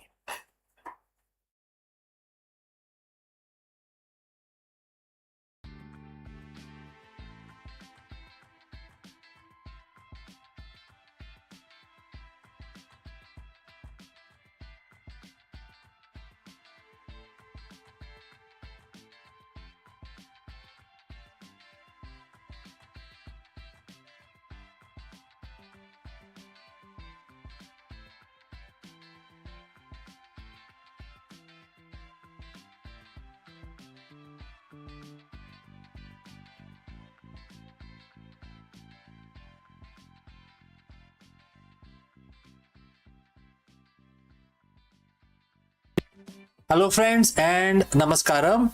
It is officially happening now. After months of intense speculation, Space has filed its S1 prospectus with the SEC, setting the stage for what is projected to be the largest initial public offering, which is also known as IPO, in the history of mankind. With a target valuation of up to 1.75 trillion, Elon Musk's space giant is ready to hit the Nasdaq under the ticker symbol SPCX. In this video, therefore, we break down everything you need to know about the upcoming SpaceX IPO, including the critical dates you need to mark on your calendar and how retail investors can potentially participate. Let's go. For years, it was just a rumor, a what if conversation on the message boards. But today, the conversation is over. SpaceX has finally filed its S1 prospectus with the SEC, and we are witnessing what is arguably the most significant capital market event of the decade. We're talking about a company that has already changed the physics of rockets and space travel, now aiming for a 1.75 trillion valuation on the Nasdaq. I'm talking about the SpaceX IPO, and the ticker symbol is SPCX. And this is expected to hit the market as early as June 12th, 2026. So friends, if you have reached this far, please inform us from which city you have tuned in and in which language you are watching this video. This will help us determine the reach of our channel. Alright, let's proceed further. For a long time, Elon Musk was adamant SpaceX would stay private until we had a stable, functioning Mars colony. So what changed? The scale of ambition. Basically, SpaceX isn't just launching rockets anymore. It's an integrated powerhouse. Following the merger with XAI, the company is positioning itself as the backbone of space-based AI infrastructure. With a planned roadshow kicking off around June 4th, the company is looking to raise up to 75 billion to fuel its next phase of growth. So when you buy SPCX on the Nasdaq market, you aren't just buying rockets, you're buying a massive interconnected portfolio. What this portfolio contains? First, the Starlink, which is the crown jewel. It's profitable and currently drive massive chunk of company's revenue. Next, launch services, dominating the global market with securing crucial government and defense contract. Basically, if anybody has to send their spacecraft or satellite to space, SpaceX is one of the best viable option. Third is the Starship itself, the key to lowering cost and enabling future Moon and Mars mission. Therefore, Starship is a major product line from SpaceX. And lastly, the XAI integration, adding a layer of artificial intelligence that aims to build data centers in space. It isn't all smooth sailing. There is significant controversy regarding the governance structure. Reports indicate a dual class share structure where Class B shares, mostly held by Musk and the insiders, carry 10 votes per share, while the public Class A shares carry only 1 vote. The institutional investors have already voiced concerns about this level of concentration, noting that Musk will retain roughly 79% of the voting power. Add in the challenge of Musk juggling Tesla, X, Neuralink, and XAI, and you have some serious questions about where his focus truly lies. If you are a retail investor, this is what you have been waiting for. With the Nasdaq listing, direct exposure to the space economy is finally within reach. However, proceed with caution. IPOs, especially one with much hype, are notoriously volatile. Analysts are warning that you should look past the Musk factor and dive deep into their financials. Are you paying for the current reality, or are you paying for the next 20 years of projected growth? I mean, that's a very important question that every investor must contemplate. The countdown is officially on. Whether this becomes the IPO of the century or the cautionary tale, one thing is certain: the way we view the space, data, and the stock market is about to change forever. Keep an eye on the June 12th date. And as always, do your own due diligence before jumping into the stratosphere. My name is CK, and I will see you very soon in the next deep dive. Before I go today, however, a word about our affiliate partner. Stop settling for a good enough video. If your built-in laptop camera looks like a grainy mess, it is time for an upgrade. Want to instantly level up your video presence? I like to present the Lenovo Performance FHD webcam. This is a game changer for your desktop setup. Technically, this is packed. It has a very sensitive RGB sensor, very crisp photographs it takes. Also comes with two microphones on board, which helps you to record very clear voice in stereophonic format. And these microphones are very sensitive. You can actually move away from the camera up to 2 meters, and these microphones will pick up your voice without any problem. This is a very strong piece. This is very sturdy. Comes with tripod ready. Comes with a very long leash, so it gives you a lot of flexibility to place the webcam wherever you want to keep in your studio. And also it has a swivel base, which is also very handy. So if you want to basically level up your game and you want to pick up this camera at a discount, please click on the link here or scan the QR code. Now let's get back to our video.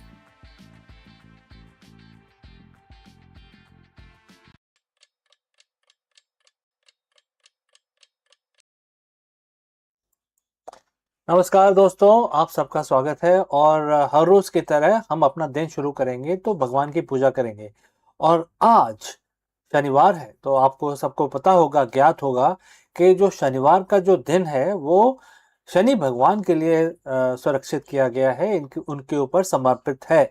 और आप सब जानते होंगे कि जो शनि भगवान है वो कार्य के देवता हैं, मतलब आप जितना कर्म करेंगे उतने ज़्यादा वो आपको फल देते हैं। तो आज शनिवार है, तो आज हम भगवान की प्रार्थना करते हैं, भगवान की स्तुति करते हैं।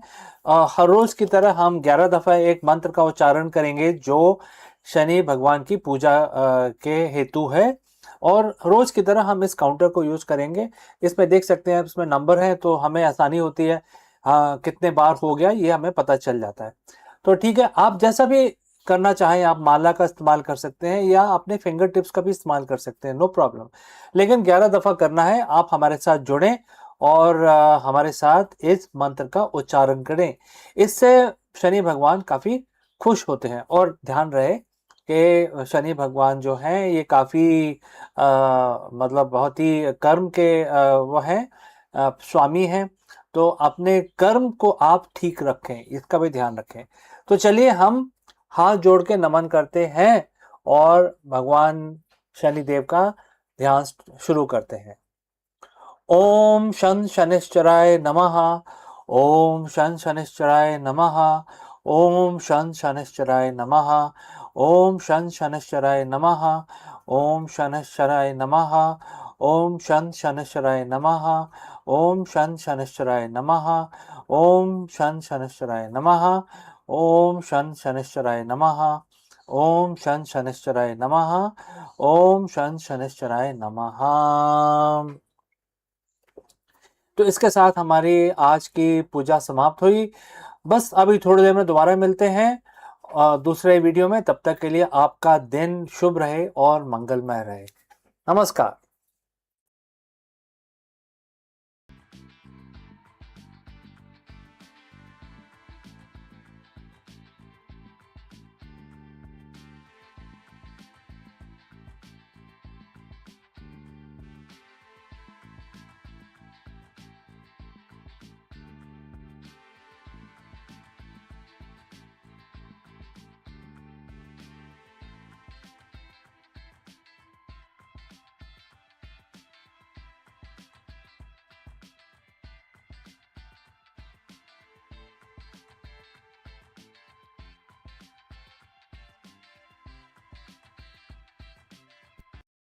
Let me ask you, why do highly successful CEOs suddenly burn out, lose their grip, or watch their corporate empire crumble? The answer isn't found in a modern business textbook. It was written thousands of years ago in Bhagavad Gita. Therefore, in this video, we break down Bhagavad Gita and translate its profound wisdom into survival guide for the modern executive. Let's go. What is the ultimate destination for a highly successful CEO? Very profound question, but very difficult to answer. If you look at the tech world, Wall Street or startup ecosystem, the playbook says exponential growth, massive exits, and legacy carved in stone. and ultimate control. But look at all this a little closer at the corporate history. Why do some of the most brilliant minds, leaders who build empires, suddenly burn out? Why do they make catastrophic ethical lapses? Why do they watch their organizations crumble from within? Most businesses and training institutes and schools will tell you it's a failure of a strategy, a shift in the market dynamics, or a poor risk management. But thousands of years ago, a profound spiritual text diagnosed the true cause of this corporate collapse. It is not the failure of strategy, it is a failure of identity. Today, we are diving deep into Bhagavad Gita, chapter 9, verse 24.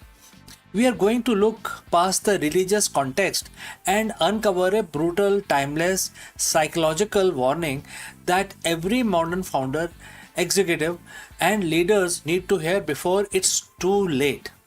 So, friends, if you have reached this far, please inform us which city you have tuned in and in which language you are watching this video. This will help us determine the reach of our channel. Alright, let's proceed further. Those who do not understand that I am the real enjoyer and the supreme lord of each and every sacrifice, they fall down and remain in the cycle of life and death. And the quote close. Let's unpack this because, to a modern executive, words like sacrifice and lord sound detached from Q4 KPIs and the boardroom meetings. But if we translate the core metaphysics into leadership psychology, the wisdom is startling. In Gita, sacrifice, which is in other words yagna, represents collective effort, hard work, dedicated action towards a goal. In your company, the sacrifice is the late night your engineers pull, and the capital your investor risk, and the daily grind of your sales team. The verse states there is a real enjoyer, a supreme purpose, a greater collective good, a universal force. But here is a pitfall. The verse warns that those who do not recognize this truth, those who believe they are the ultimate owner and the sole enjoyer of all these collective efforts, will inevitably fall down.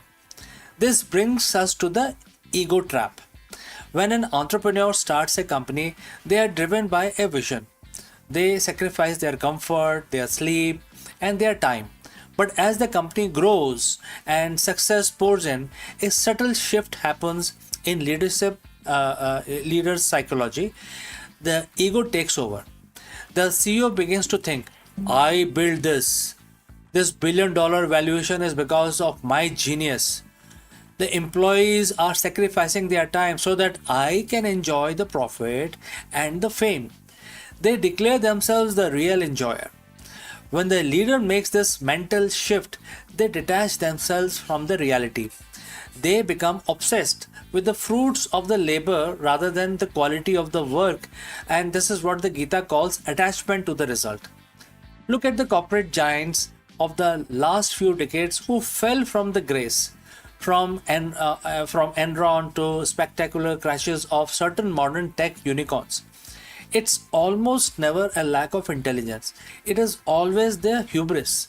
The leader begin to believe they are above the rules, above the ecosystem, and completely responsible for the sun rising and setting on their industry. And just as the verse warns, they plummet.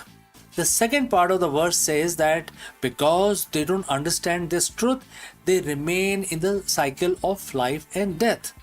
In a corporate context, this is the exhausting, endless cycle of cyclic failure and burnout. When you believe you are the sole enjoyer and bearer of the company's burden, you carry an unsustainable weight. Every market dip feels like a personal attack. Every failed product feels like an existential crisis. You find yourself trapped in a loop. You chase temporary success. You achieve milestones and your ego inflates. Because your ego is inflated, you make a blind, arrogant decision. The business takes a hit, leading to loss of purpose and intense anxiety. You scramble frantically to fix it, restarting the cycle, etc. This is the corporate, sansar, or the world, the cycle of the professional life and death. You are constantly fighting to protect your self image rather than steering the ship. You aren't building a legacy, you are running an emotional treadmill fueled by fear and pride. So, what is the antidote here? How does the modern CEO applies chapter 9 and verse 24 to find sustainable success? The secret lies in moving from ownership mind to a stewardship mindset. In the visual rendering of this lesson, I mean, if you start imagining, uh, you know, um the act as a steward, your relationship with the company changes. First, the burden lifts.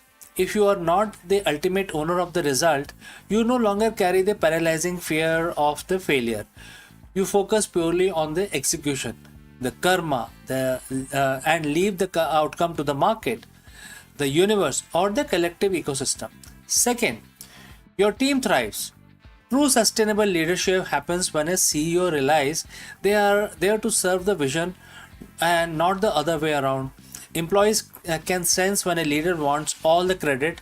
Conversely, they will run through brick walls for a leader who shares the triumph and views the company's success as a collective sacrifice. You shift from saying, "Look what I made," to "Look what I have been trusted to guide." So, next time when you look at your company's quarterly metrics, your rising valuation, or even your personal achievement, take a step back. Remember the warning of Gita 9.24. Do not fall into the trap of thinking you are the ultimate master of the universe. Recognize the immense sacrifices of your employees, your customers, and the ecosystem supporting you. Dedicated your corporate efforts to cause higher than your own bank account or your personal ego. When you shift from being a self proclaimed leader of your empire to the humble steward of your vision, you don't just avoid the ultimate CEO pitfall, you unlock a deeper level of clarity, resilience, and sustainable success that no market crash can ever take away from you. So, friends, thanks for joining live. Thanks for watching. If this ancient perspective on the modern business resonate with you, hit the like button, share this with your fellow leaders, and subscribe for more deep dives into timeless wisdom for the modern business world. Lead with humility, focus on the effort, and let go of the ego. So, friends, I will see you in the next video. Before I go, a word about our affiliate partner. Stop settling for a good enough video. If your built-in laptop camera looks like a grainy mess, it is time for an upgrade. Want to instantly level up your video presence? I like to present the Lenovo Performance FHD webcam. This is a game changer for your desktop setup. Technically, this is packed. It has a very sensitive RGB sensor, very crisp photographs it takes. Also comes with two microphones on board, which helps you to record very clear voice in stereophonic format. And these microphones are very sensitive. You can actually move away from the camera up to 2 meters, and these microphones will pick up your voice without any problem. This is a very strong piece. This is very sturdy. Comes with tripod ready. Comes with a very long leash, so it gives you a lot of flexibility to place the webcam wherever you want to keep in your studio. And also it has a swivel base, which is also very handy. So if you want to basically level up your game and you want to pick up this camera at a discount, please click on the link here or scan the QR code. Now let's get back to our video.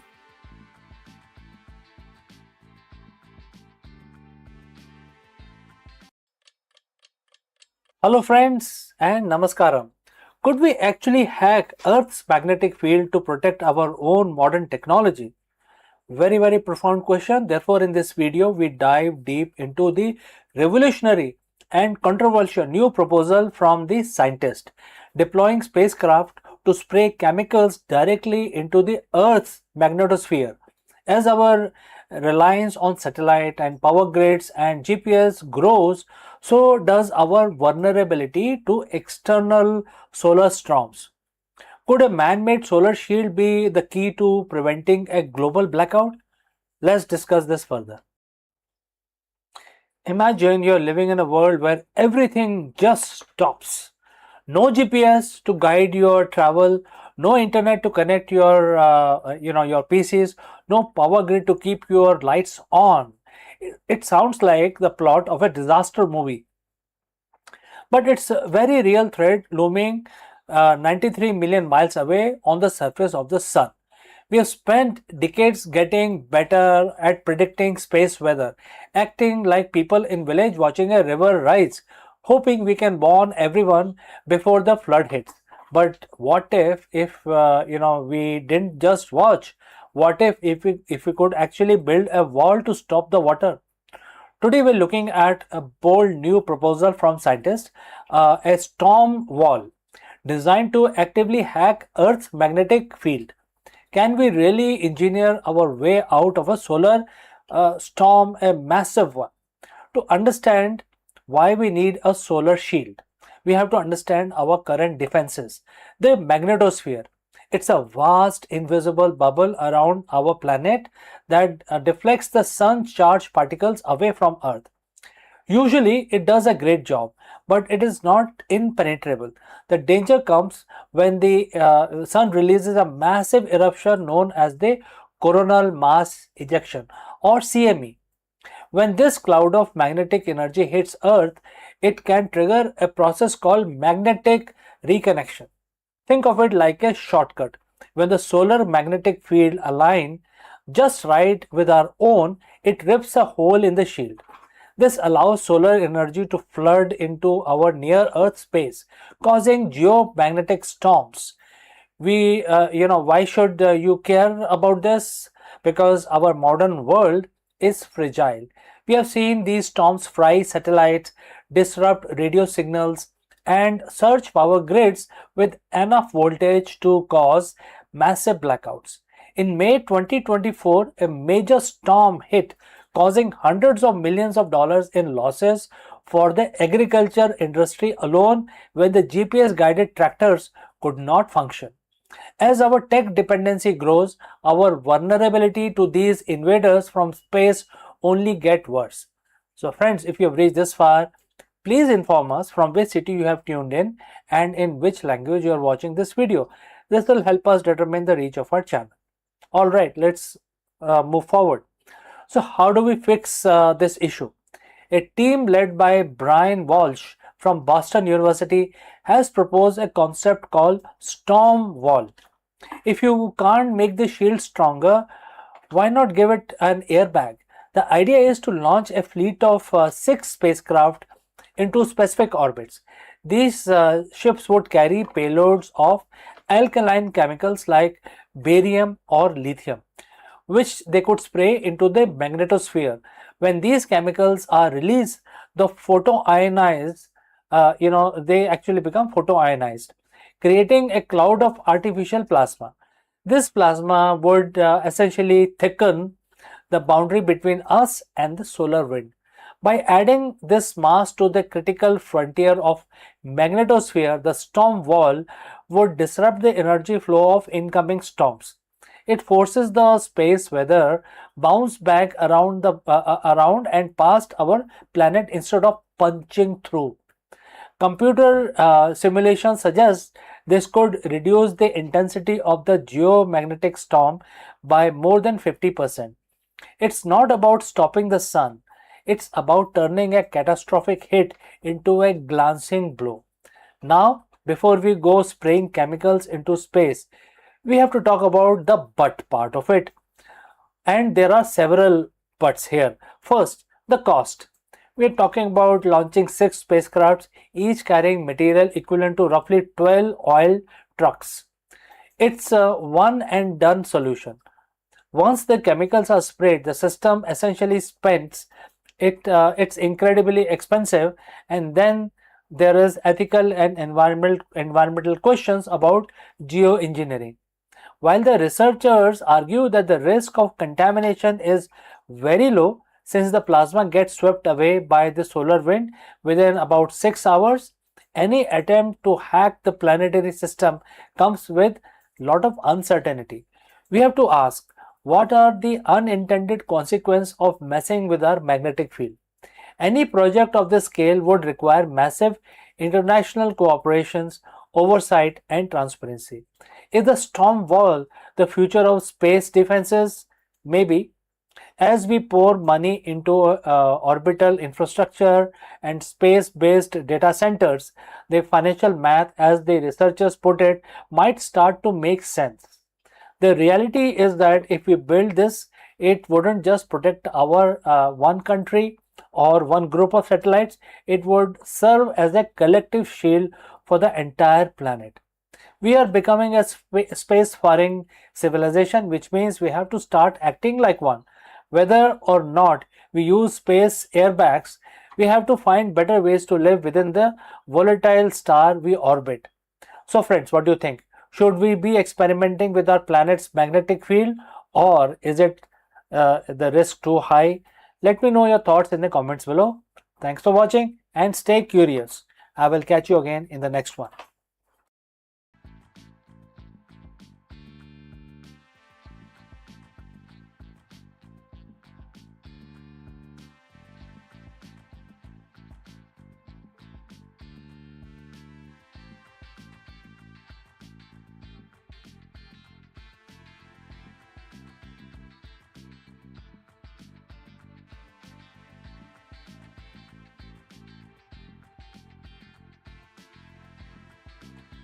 Hello friends and namaskaram. A different kind of space race for India is heating up. While Elon Musk Starlink has been navigating a maze of Indian regulatory clearances, Mr. Mukesh Ambani's Reliance Jio has just dropped a bombshell. Reliance is reportedly eyeing a multi-billion-dollar entry into low Earth orbit (LEO), and that is a satellite market, if you don't know.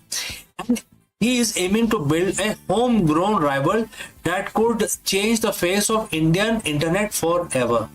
In this video, we break down the high-stake battle between the world's richest man and the India's biggest telecom partner. Let's go. Imagine a world where the most remote village in the Himalayas has the same internet speed as a penthouse in Mumbai. That world is coming. But it is not coming through cables, it is coming from the space. Welcome to the ultimate showdown of 2026, Reliance versus Starlink. This isn't just a business deal, it's a battle for India's digital sovereignty. For years, India has been the land of telecom wars. We saw 4G price plummet when Jio entered the market in 2016. But as of May 2026, terrestrial towers have hit a limit. While 99.6% of Indian districts have 5G coverage, there are still millions in shadow zones where fiber can't reach. And the price is definitely very big. A satellite communication market projected to reach 3.77 billion this year, growing at a staggering 16% CAGR. This is why Elon Musk and Mukesh Ambani are locking horns. One wants to bring this global network to India. The other wants to build a Desi constellation to protect India's interest. So friends, if you have reached this far, please inform us from which city you have tuned in and which language you are watching this video. This will help us determine the reach of our channel. Alright, let's proceed further. Let's talk about Elon Musk. Starlink is already a global powerhouse operating in over 100 countries. In India, Starlink has been chasing a launch since late 2022. So what's holding it up? As of today, May 6, 2026, Starlink is cleared for orbit but stuck in the tarmac. Although they have received a global mobile personal communication by satellite GMPCS license in June 2025, they are currently in security limbo. What are these hurdles? So first is the security hurdle. The Indian government has has a very high standards. They require separate security clearance for every satellite gateway and localization of facilities for lawful interception. Next is the FDI logjam. Starlink's foreign direct investment proposal is still pending with the Department of Space. Third is the cost. While the Geo is known for being cheap, Starlink global hardware kit costs between $250 to $380, roughly about 21,000 to 31,000 rupees in Indian currency, with monthly fee potentially reaching 3,000 rupees. Can Musk drop the price low enough for the Indian mass market? That's a very big question at this point in time. Enter Mr. Mukesh Ambani. For a while, Reliance was working with SES on a medium Earth orbit (MEO) system called Geospace Fiber. But as of yesterday, May 6, 2026, the strategy has shifted dramatically. Reliance is now eyeing a multi-billion-dollar entry into LEO, low Earth orbit segment. And the war is now being fought at the war footing levels. Report indicates Reliance has formed 6 dedicated teams to work on the satellites, payload, launches, and the user terminals. The acquisition strategy is also being worked out. Ambani isn't just building from scratch. Reliance is reportedly looking to acquire an existing satellite entity that already has orbital slots and infrastructure to speed up the launch.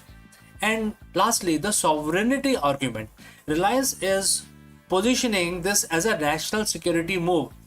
Having a made in India LEO constellation reduce dependency on the foreign entities, a critical factor given the global geopolitical climate at this point in time. So why the sudden pivot to LEO? Well, there are various advantages. First is the latency.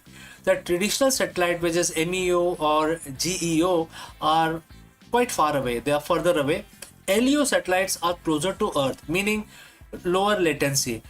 Perfect for 300 million Indian 5G users who want to game or video call without a lag. Next is the direct to device. In 2026 is the year which will be known for direct to device tech. Imagine your phone connected to a satellite automatically when you lose cell signal. Starlink and Geo are both racing to perfect this. Third is the spectrum battle. There is a massive debate over the spectrum pricing. The DOT is favoring a 5% charge on adjusting gross revenue, while Starlink is pushing for lower costs to make service viable in India. So who takes the crown now? Starlink has proven tech and the global fleet. Reliance Jio has home court advantage, regulatory favor and history of disrupting market with aggressive pricing. But don't forget the dark horse. Airtel's UTL set, OneBev and Amazon's project Kuiper are also in the wings, waiting for their share of 3.77 billion pie, which is just the Indian market. The winner won't just be one with the most satellite. It will be the one who can convince the Indian consumer to switch from their rupees 500 fiber plan to satellite dish. So friends, what do you think? Are you team Geo or team Starlink? Let me know in the comments below. Don't forget to like and subscribe for more deep dives into the future of the telecom, tech and other business issues. I'm CK and I will see you in the next one. Before I go, I would like to speak few words about our affiliate partner. Stop settling for a good enough video. If your built-in laptop camera looks like a grainy mess, it is time for an upgrade. Want to instantly level up your video presence? I like to present the Lenovo Performance FHD webcam. This is a game changer for your desktop setup. Technically, this is packed. It has a very sensitive RGB sensor, very crisp photographs it takes. Also comes with 2 microphones on board, which helps you to record very clear voice in stereophonic format. and these microphones are very sensitive. You can actually move away from the camera up to 2 meters, and these microphones will pick up your voice without any problem. This is a very strong piece. This is very sturdy. Comes with tripod ready. Comes with a very long leash, so it gives you a lot of flexibility to place the webcam wherever you want to keep in your studio. And also it has a swivel base, which is also very handy. So if you want to basically level up your game and you want to pick up this camera at a discount, please click on the link here or scan the QR code. Now let's get back to our video.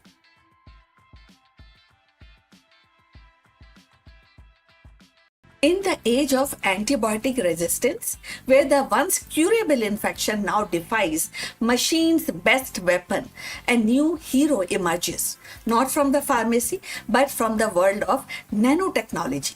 Imagine a sheet so thin it's only 1 atom thick, yet sharper than any blade nature has ever forged. This is a graphene oxide, a carbon lattice that slices through the deadly bacteria while leaving human cells untouched. It does not just fight superbug, it rewrites the rule of survival, turning physics into medicine and proving that sometimes the smallest structure can wage the bigger wars.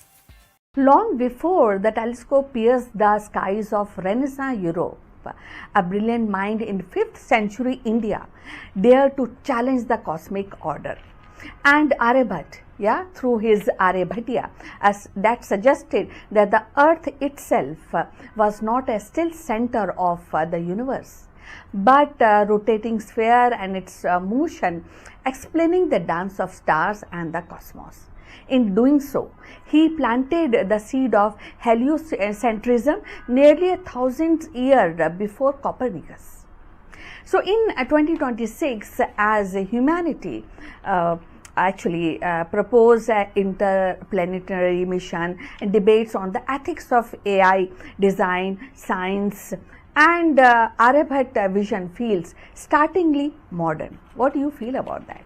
Now, going forward, his courage to question orthodoxy mirror our own struggles to redefine boundaries, whether in space exploration or in digital knowledge or in global collaboration. What he offered was not just astronomy, but a philosophical revolution.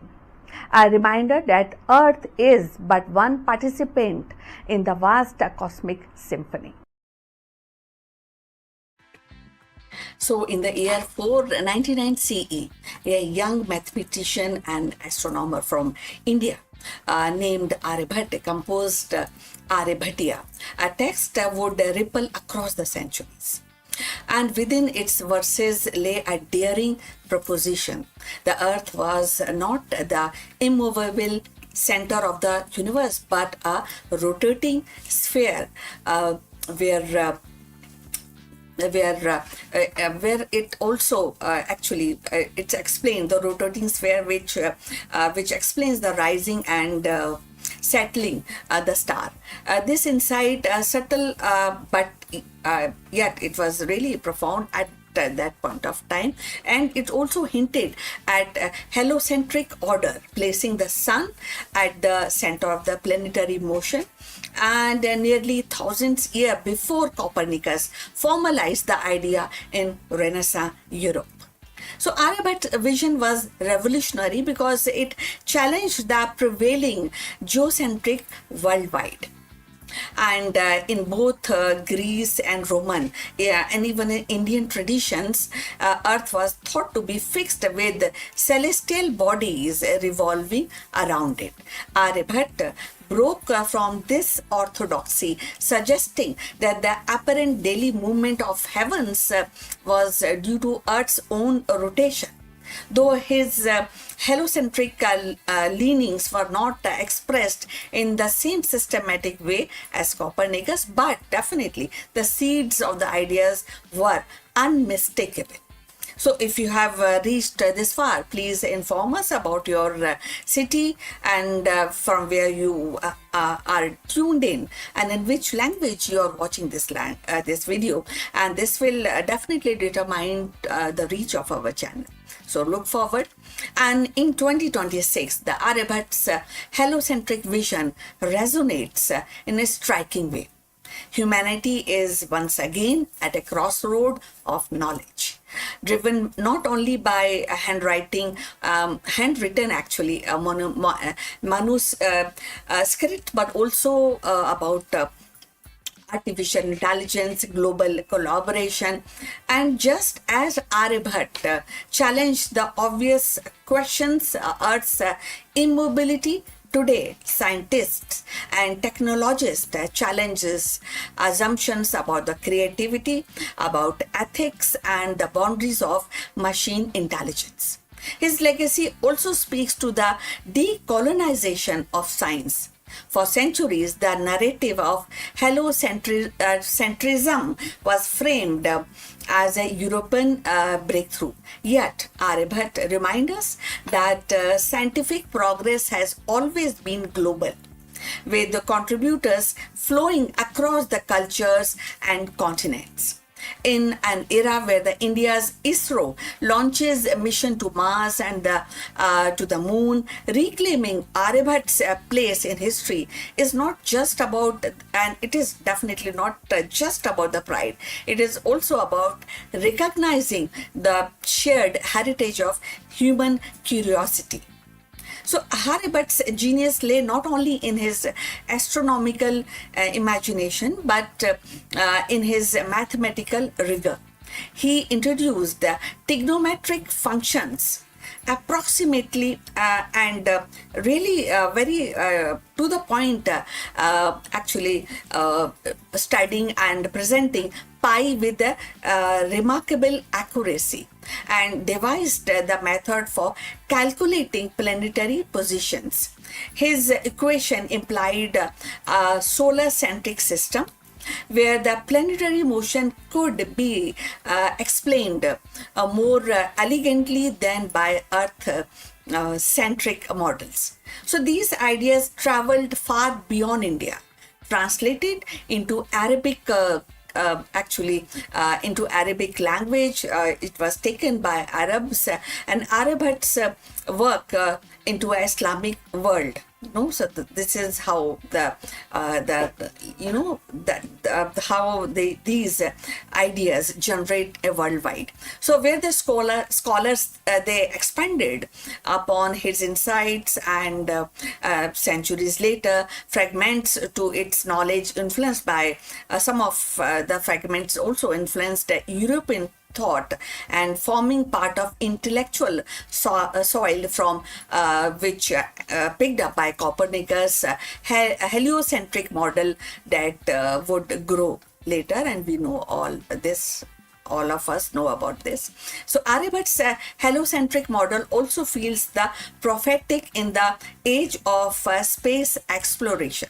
So by placing Earth as one planet among many, he reframed humanity's place in the cosmos.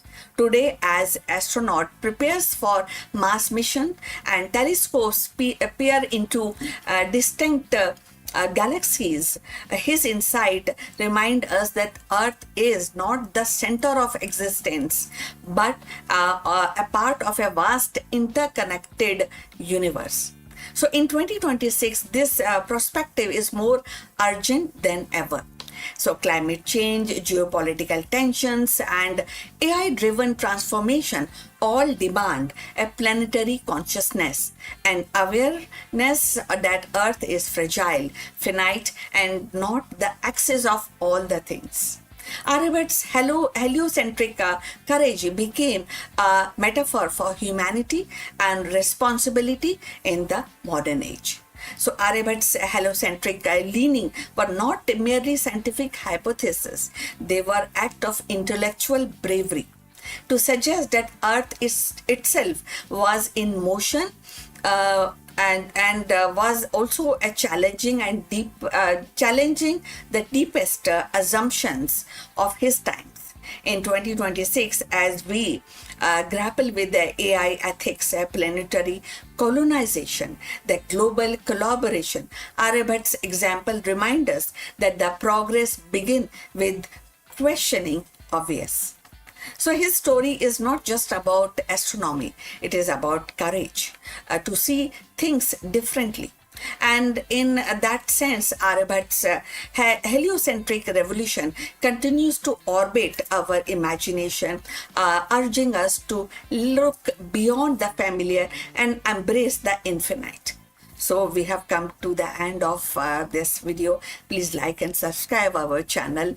And we look forward for your comment on this topic. But before we end this video, a few words from our affiliate partner. Stop settling for a good enough video. If your built-in laptop camera looks like a grainy mess, it is time for an upgrade.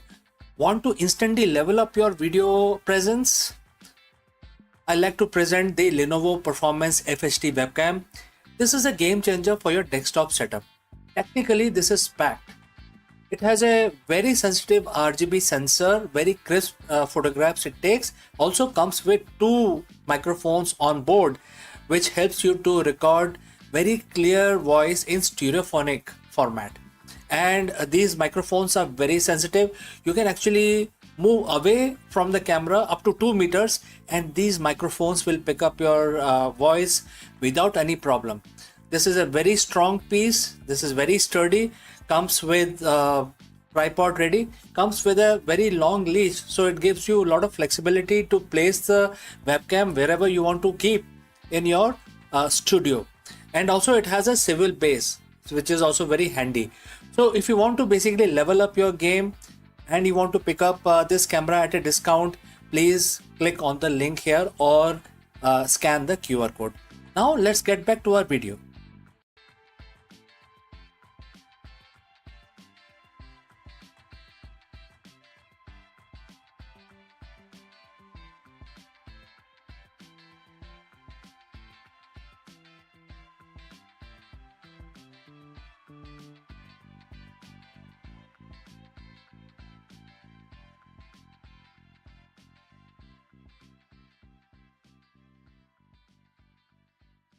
Hello friends, NASA just revealed its next generation high performance space flight computing HPSC processor, a tiny system on a chip that operates nearly 500 times faster than the current space flight computers. Testing at the Jet Propulsion Laboratory JPL proves that the radiation hardened chip could completely eliminate delayed commands from mission control, allowing future rovers and deep space probe to think, navigate and troubleshoot entirely on their own. Therefore, this is very significant, and in this video we break down how this revolutionary AI chip works, how it survives the brutal radiation of deep space, and what this means for upcoming crewed and robotic missions to the moon, Mars and beyond. Let's go. Imagine you're driving a car down a busy highway, but there is a catch. Every time you turn the steering wheel or step on the brakes, it takes 20 minutes for a car to actually react. Sounds like a total nightmare, right? Well, that is exactly how NASA has to drive every single rover, probe and spacecraft currently exploring our solar system.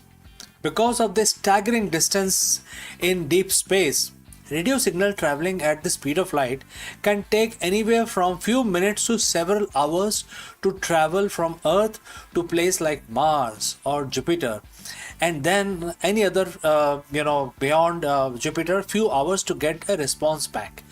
If a rover encounters a sudden hazard like crumbling ledge or an unexpected dust storm, it can't wait for ground control to tell it what to do. It has to stop, shut down and go into a protective safe mode, waiting hours or days for humans to fix the problem. But in May 2026, NASA announces a breakthrough that will challenge the rules of space exploration forever. They have officially built and begun testing a revolutionary new brain for the spacecraft, a tiny microchip that allows deep space probe to finally think, react, and navigate entirely for themselves. So, friends, if you've reached this far, please inform us from which city you have tuned in and in which language you are watching this video. This will help us determine the reach of our channel. Alright, let's continue. To understand how massive this upgrade is, we first need to look at the dirty little secrets in the space industry. Space computers are surprisingly ancient. The smartphone in your pocket right now is exponentially faster and much more powerful than many computers on board NASA's most advanced rovers. Why? Because the consumer electronics on Earth don't have to survive a bombardment of high energy cosmic radiation or extreme temperature swing that would instantly fry a standard silicon chip. Space agencies have historically chosen safety and rugged reliability over raw processing speed, but space exploration has reached a bottleneck. Future missions to navigate subterranean caves on Mars or to plunge through icy plumes of Europa requires intense real-time data processing that old chips simply cannot handle.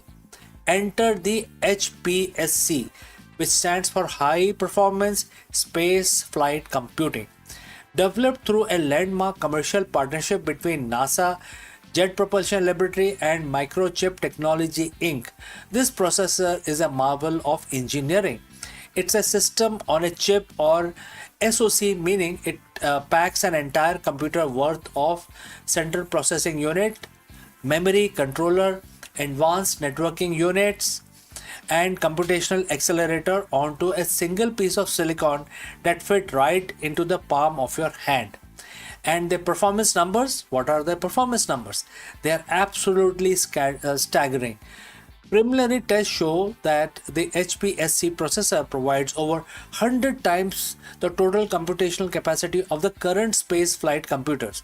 But even wilder, in specific operating scenarios, its peak performance bursts up to 500 times faster than the radiation hardened chip in use today.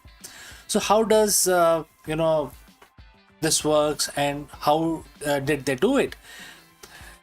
How did they build a chip that's this fast, doesn't melt in deep space?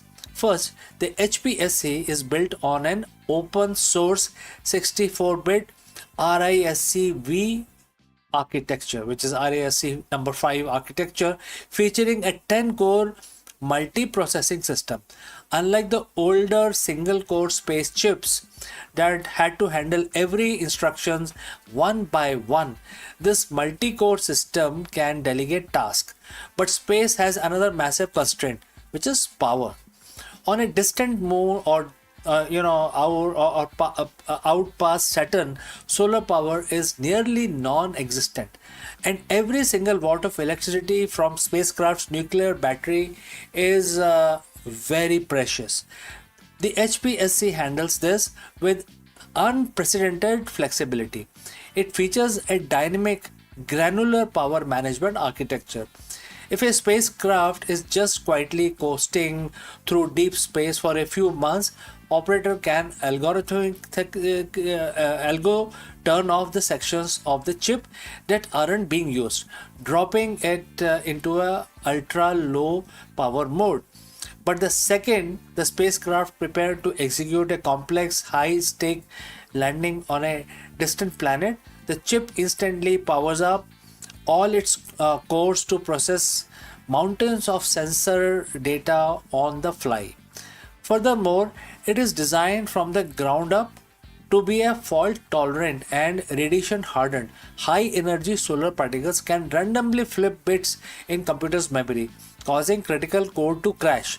HPSC has built-in hardware level error handling and a full defense grade security suite. It can detect a radiation induced error, correct the corrupted data in real time, and keep running without missing a beat, all the while being millions of miles away from the nearest repair technician. Now let's talk about this what this actually enables. Why does a spacecraft need a 500 times speed boost? It all comes down to autonomy and on-board artificial intelligence. With this kind of processing muscle, a spacecraft doesn't just record data to send back to Earth. It will analyze it locally. Imagine a future rover exploring Mars. Instead of waiting for a human team on Earth to map out a safe 30-foot path of the day, HPSC powered rover can use its onboard camera to build a real-time 3D map of its surrounding, run advanced object classification algorithms, spot its own hazards, and safely drive miles a day completely on its own. Think about autonomous landing sequence. Landing on a body with an atmosphere or an unpredictable surface is often called the 7 minutes of terror. The spacecraft has to fire thrusters, deploy parachutes, and scan the ground for boulders, all in real time. HPSC allows integrated AI algorithms to process high fidelity sensors data instantly, making split second adjustment to land precisely on the target. This opens up a whole new class of missions.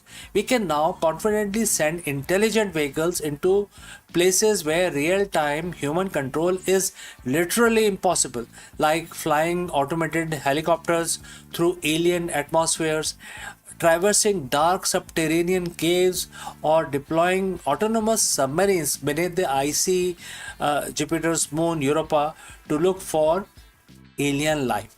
This isn't just theoretical science or any fiction anymore. Right now, this chip is a reality. It's being put through absolute rigor. At NASA's JPL in California, engineers are conducting rigorous functional test campaigns.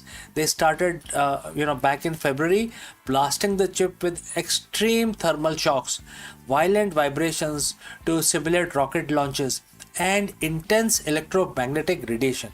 To kick off the test phase, the teams programmed a tiny symbolic message into the processor. Hello universe, a clever, grander nod to the classic hello world program every software engineer writes. And so far, the chip has passed every single test with flying colors, proving that it functions flawlessly exactly as designed. But NASA and the microchip technology have an even broader vision. Because this architecture is highly flexible, it isn't going to stay confined to deep space. Microchip is planning to adapt the core technology of HPSC processor for high demand mission critical industries right here on Earth. We are talking about next generation commercial aviation autopilot systems, smart energy grid that can dynamically reroute power during natural disasters, advanced medical equipment, automotive manufacturing, and localized industrial AI robotics.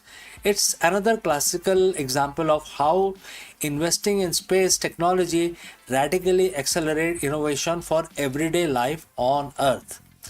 Once the testing phase wraps up and the HPSC chip is officially certified as space qualified, NASA plans to weave this hardware into practically everything they launch.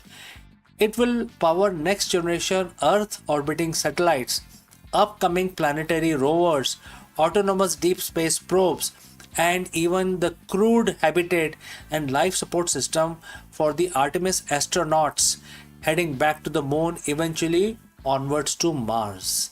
We are standing on a precipice of a new golden age of exploration, an era where humanity's robotic scouts aren't just remote controlled tools tethered to a sluggish radio wave, but independent, intelligent explorers capable of uncovering mysteries of the cosmos entirely on their own. So, friends, what do you think? Would you trust an AI powered spacecraft to safely land astronauts on Mars without human input? Let me know in the comments below. And if you enjoyed this deep dive into the future of space tech, don't forget to hit that like button, subscribe to the channel, and turn on all the notifications so you never miss another breakthrough that we bring to you. Thanks for watching, and I will see you very soon in the next video, my friends. Before I go, a word about our affiliate partner.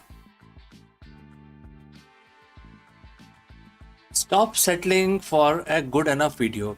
If your built-in laptop camera looks like a grainy mess, it is time for an upgrade. Want to instantly level up your video presence? I like to present the Lenovo Performance FHD webcam. This is a game changer for your desktop setup. Technically, this is packed.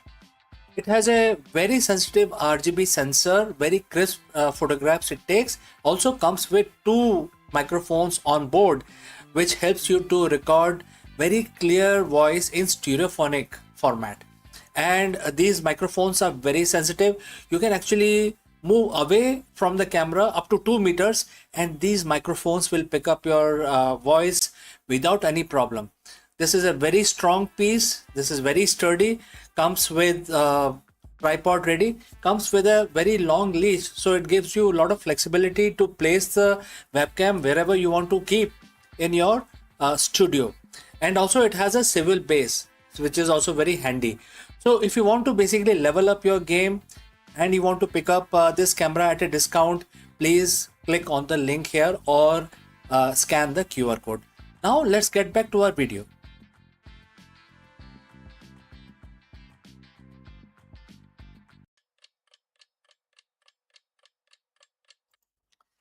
नमस्कार दोस्तों, आप सभी का स्वागत है। आज है बृहस्पतिवार और जैसा कि आप सभी लोगों को पता होगा, ज़्यादातर लोगों को पता रहता है कि बृहस्पतिवार का जो दिन होता है ये भगवान विष्णु के लिए समर्पित होता है। तो आज के दिन हम भगवान विष्णु की पूजा करते हैं, आराधना करते हैं और हर रोज़ की तरह अपना दिन शुरू करने से पहले हम भगवान विष्णु का नमन करेंगे, उनको याद करेंगे। और आप जैसे जानते हैं कि हम हर मंत्र को 11 दफ़ा करते हैं, तो आज भी हम एक बहुत ही आसान सा मंत्र भगवान विष्णु का जो मंत्र है वो 11 दफ़ा हम रिसाइट करेंगे। और हम ये काउंटर यूज़ करेंगे, इसमें आप देख सकते हैं कि नंबर आ जाते हैं, तो काफ़ी हमें सहायता मिलती है कि हम इसमें देख लेते हैं कि कितनी बार हुआ है। आप जैसा मर्जी चाहे वैसा कर सकते हैं, आप उंगलियों का यूज़ कर सकते हैं, आप माला का यूज़ कर सकते हैं, आपके जो आपको कंफर्टेबल लगे वैसा करें। तो चलिए हम अपनी पूजा प्रारंभ करते हैं। आप सब हमारे साथ जुड़ें और इस पूजा में पार्टिसिपेट करें। पहले तो हाथ जोड़ लेते हैं और भगवान विष्णु का नमन करते हैं। ओम नमो वासुदेवाय नमः। ओम नमो वासुदेवाय नमः। ओम नमो वासुदेवाय नमः। ओम नमो वासुदेवाय नमः। ओम नमो वासुदेवाय नमः। ओम नमो वासुदेवाय नमः। ओम नमो वासुदेवाय नमः। ओम नमो वासुदेवाय नमः। ओम नमो वासुदेवाय नमः। ओम नमो वासुदेवाय नमः। ओम नमो वासुदेवाय नमः। तो दोस्तों, हमारी पूजा आज की समाप्त होती है, तो हम इस वीडियो को बंद करते हैं, लेकिन जल्दी ही दूसरे वीडियो में मिलते हैं। तब तक आपका दिन मंगलमय हो, शुभ हो। नमस्कार।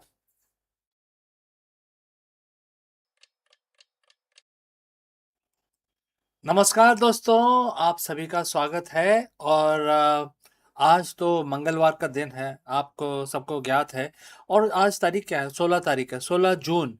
तो सबको पता है मंगलवार का जो दिन है वो हनुमान जी के लिए समर्पित है। तो आज के दिन हम अपना दिन शुरू करेंगे, अपना जो वर्किंग डे है वो शुरू करेंगे भगवान जी की पूजा करके, हनुमान जी की पूजा करेंगे।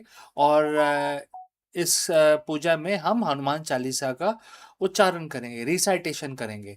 तो आप सब हमारे साथ जुड़ें और हनुमान चालीसा का रिसाइटेशन हमारे साथ जुड़ के करें, इससे काफ़ी फायदा होता है। चलिए आंख बंद करके ध्यान कर लेते हैं और भगवान जी का हम नमन शुरू करते हैं। सबसे पहले जय श्री राम। श्री गुरु चरण सरोज रज, निज मन मुकुर सुधार, बरनउँ रघुबर बिमल जसु, जो दायक फलचार।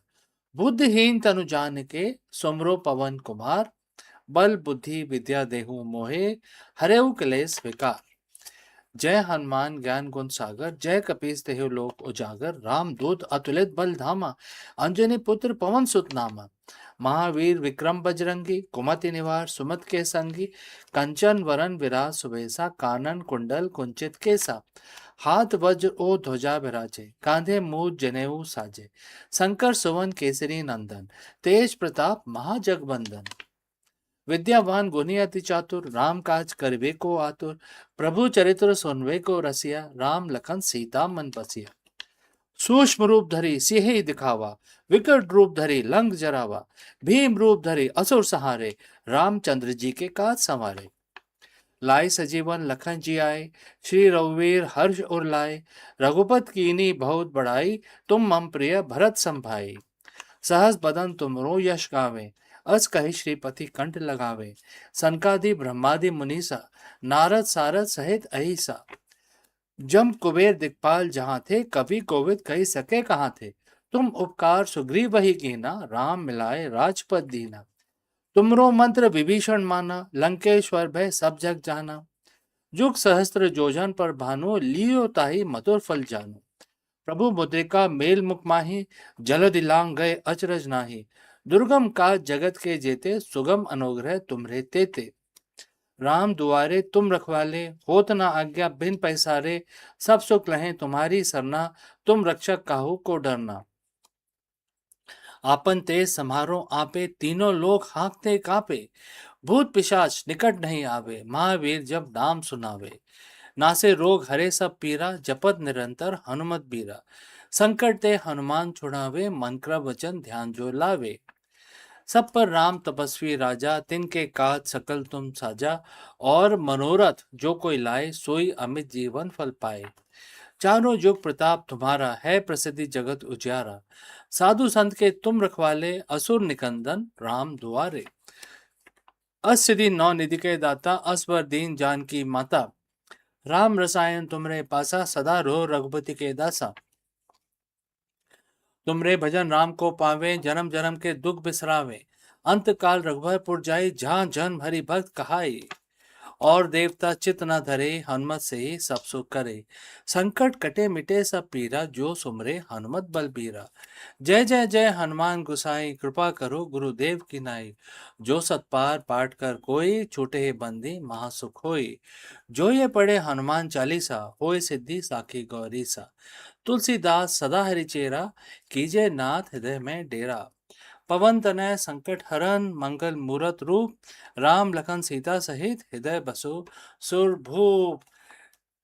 जय श्री राम जय श्री राम जय श्री राम। तो दोस्तों, आज हमारी पूजा संपन्न हुई और हम अपना अब दिन शुरू करेंगे। इस वीडियो में आपसे विदा लेता हूं। आपका दिन शुभ रहे। नमस्कार। Before the robotic arms and the AI entered the operation theater, a healer in ancient India was already reshaping the future of medicine. Sushruta, the legendary father of surgery, carved his legacy not with the medicines, but with wisdom, precision, and compassion. In Sushruta Samhita, he described rhinoplasty, cataract surgery, and anatomy with astonishing details.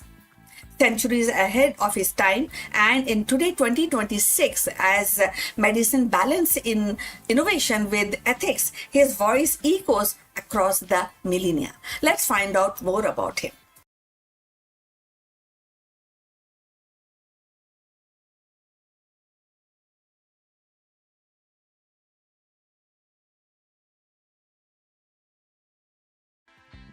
In the annals of medical history, few names shines as bright as Sushruta, the ancient Indian physician whose vision and practice earned him the title of father of surgery.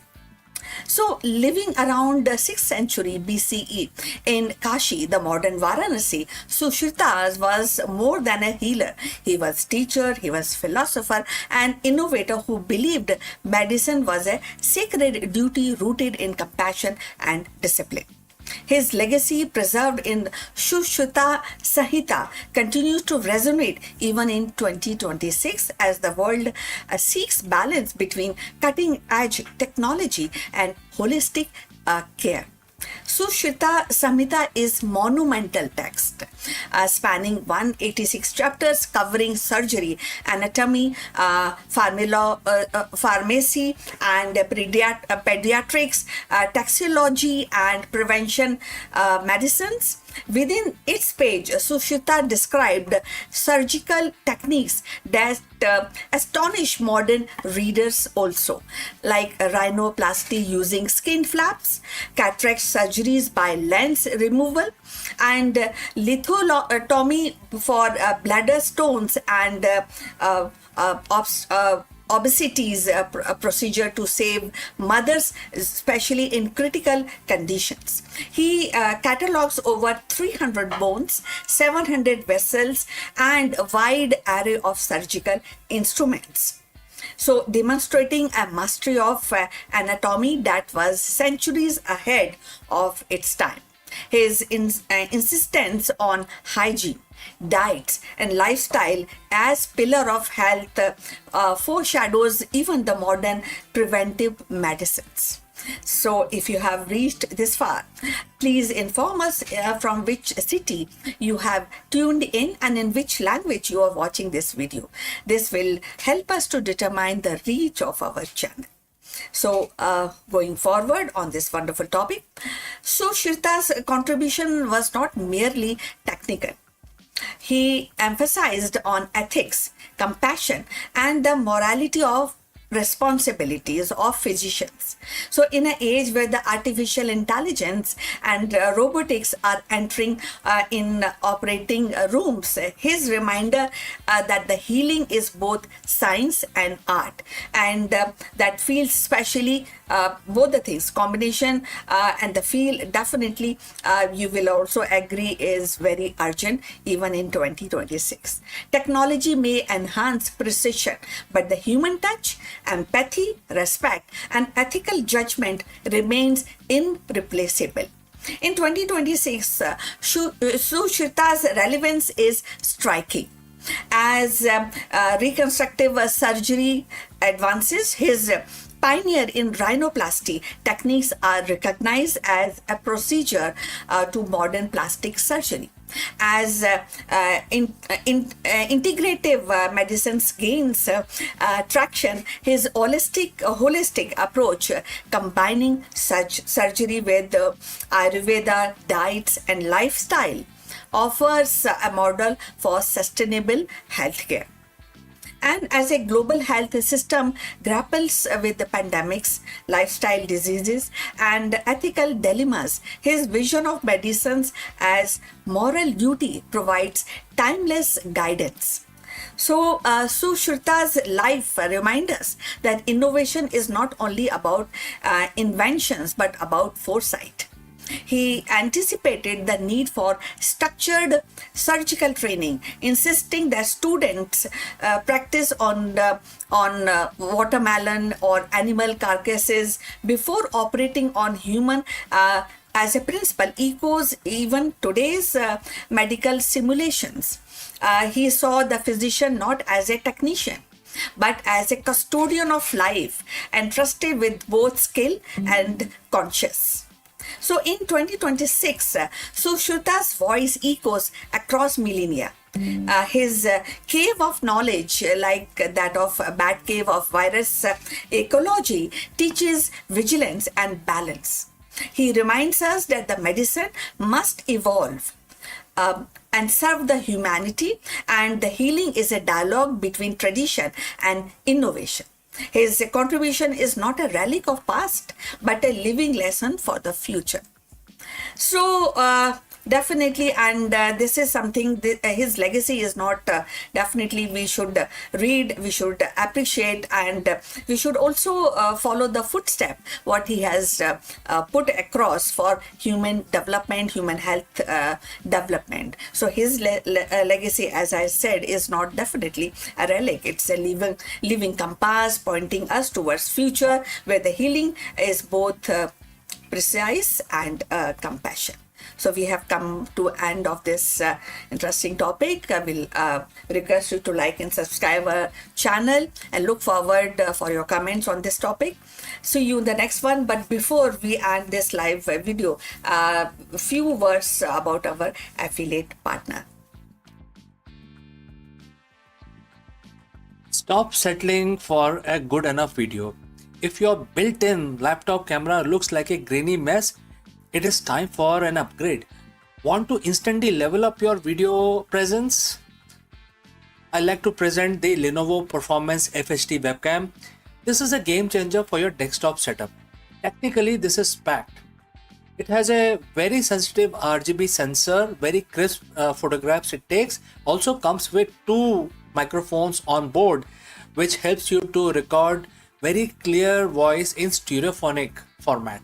And these microphones are very sensitive. You can actually move away from the camera up to 2 meters and these microphones will pick up your voice without any problem. This is a very strong piece. This is very sturdy. Comes with tripod ready. Comes with a very long leash, so it gives you a lot of flexibility to place the webcam wherever you want to keep in your studio. And also it has a swivel base, which is also very handy.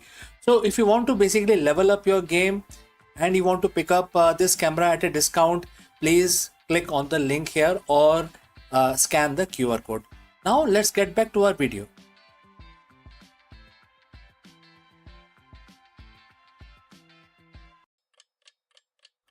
Hello दोस्तों, नमस्कार। हम सब जानते हैं कि जो market की अनिश्चितता है, जो कभी भी स्टेबल नहीं रहता है और बहुत सारी चीज़ें होती हैं जो बिल्कुल अनस्टेबल रहती हैं मार्केट में, जैसे कि आपके डिजिटल डिसरप्शन जो हो रहा है और कभी कभी ऐसा होता है कि गवर्नमेंट कभी नई पॉलिसीज़ लेके आती है। तो ऐसे बदलते हुए एनवायरनमेंट के अंदर एक महान सीईओ और एक अच्छा नेतृत्व वाला सीईओ में डिफरेंस क्या है? क्या ये सिर्फ स्ट्रेटजी है या लीडरशिप रेजिलियंस है?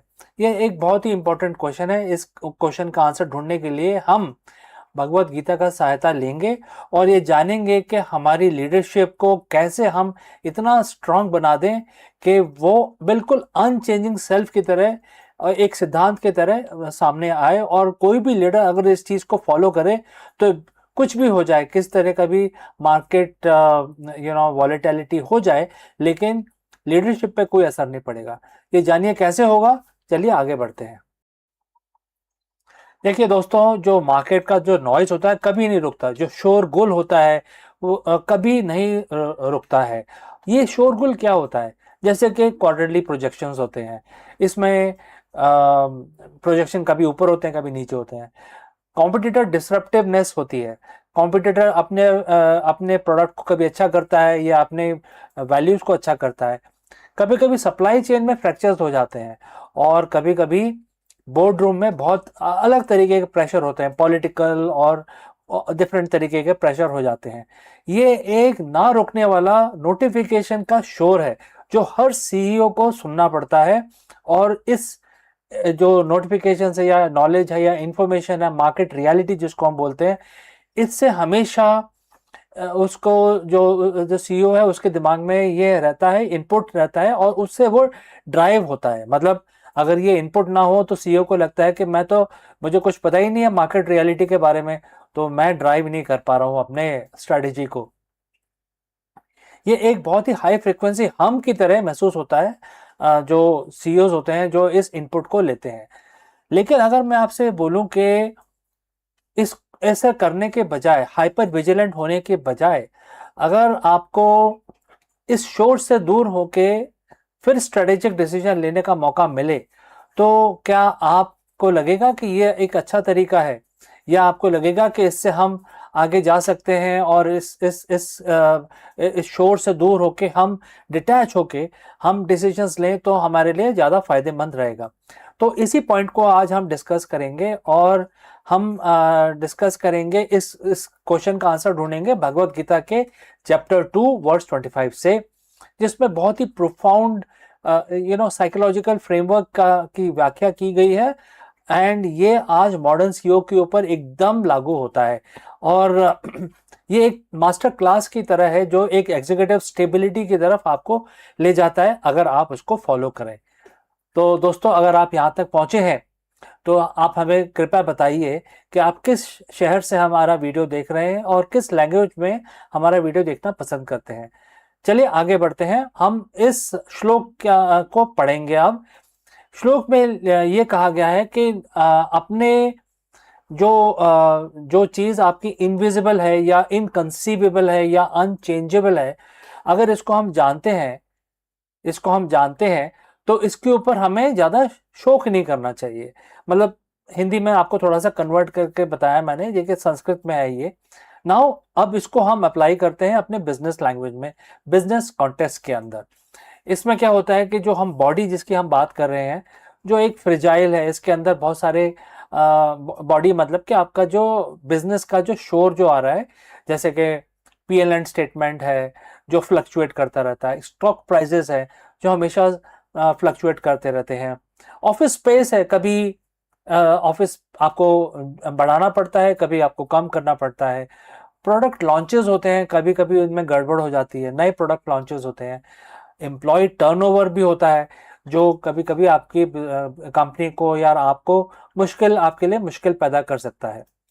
लेकिन गीता के अनुसार इसको बॉडी कहा गया है क्योंकि बॉडी एक नश्वर है, ये खत्म हो जाती है। तो ये इससे इक्वेट किया गया है कि जो बॉडी है वो तो टेम्परेरी है, तो इसको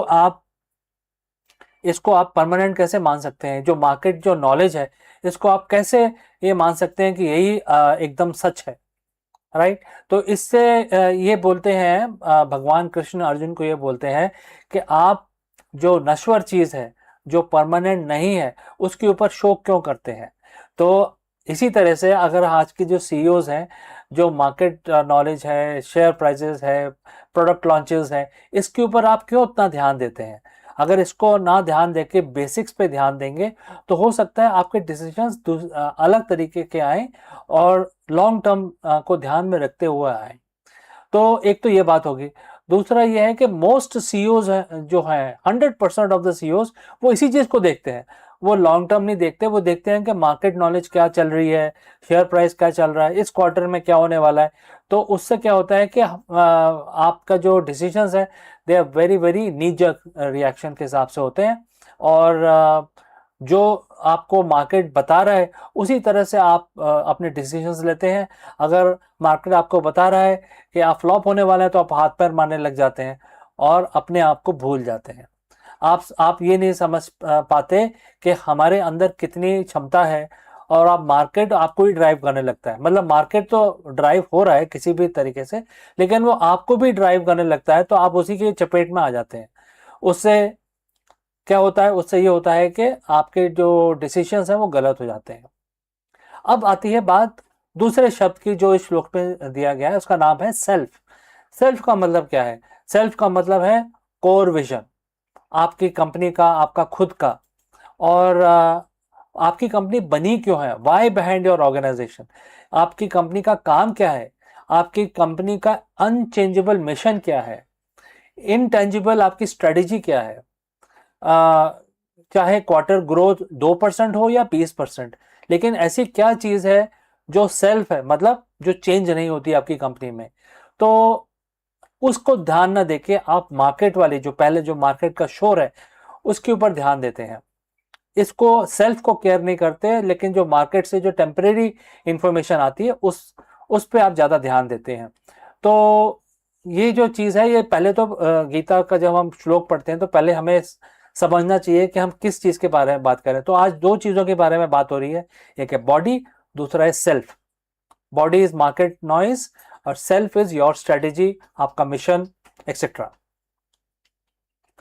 अब आप देखिए, कोई सर्जन है जो एक सीईओ के समान है, कभी भी फियर से पैरालाइज नहीं होता है। मतलब जो पेशेंट के ऊपर जो वो काम कर रहे होते हैं, अपना उनके ऊपर उपचार या इलाज कर रहे होते हैं, तो कभी इतना इमोशनल नहीं होते हैं। क्यों? इसका मतलब यही है कि अगर वो इमोशनल हो जाएंगे तो वो पेशेंट की ठीक तरीके से इलाज नहीं कर पाएंगे। तो इसी तरीके से सीईओ इतना इमोशनल नहीं होना चाहिए मार्केट नॉलेज को लेकर। अपने बेसिक, अपनी सेल्फ के ऊपर ज़्यादा ध्यान देना चाहिए, और अपने जो स्ट्रेटजी है उसको ऑपरेशनलाइज करने के लिए उसको एक लॉन्ग टर्म स्ट्रेटजी बनानी चाहिए जो बिल्कुल चेंज ना हो, कभी चेंज ना हो, अनचेंजेबल जिसको बोलते हैं। तो भगवान कृष्ण ने बताया कि आपकी स्ट्रेटजी, आपका मिशन, आपकी वैल्यूज बिल्कुल अनचेंजेबल होनी चाहिए। अब इन चीज़ों को हम करेंगे कैसे? अगर आपको आज ये करना हुआ तो ऑब्वियसली एक दिन में तो ये हो नहीं पाएगा। तो चार चीज़ें मैं अपनी तरफ से आपको बताता हूँ जो आपको प्रैक्टिस करनी है। पहला है सेल्फ ऑडिट। आप किसी भी डिसीजन, कोई भी डिसीजन लेने से पहले आप पहले इस सिचुएशन का ऑडिट कर लें।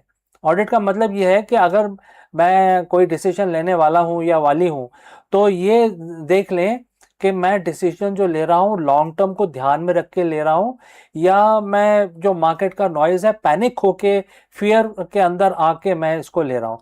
तो ये ऑडिट करना बहुत ज़रूरी है। आपको 1 मिनट, 5 मिनट, आधा घंटा, 1 घंटा, जितना भी आपको टाइम लगे, इस चीज़ का आप ऑडिट करें और देखें कि मैं शॉर्ट टर्म से इफेक्ट हो रहा हूँ क्या, या मैं लॉन्ग टर्म के को कंसिडर करते हुए इस पे काम कर रहा हूँ। नंबर 2 है practice radical acceptance.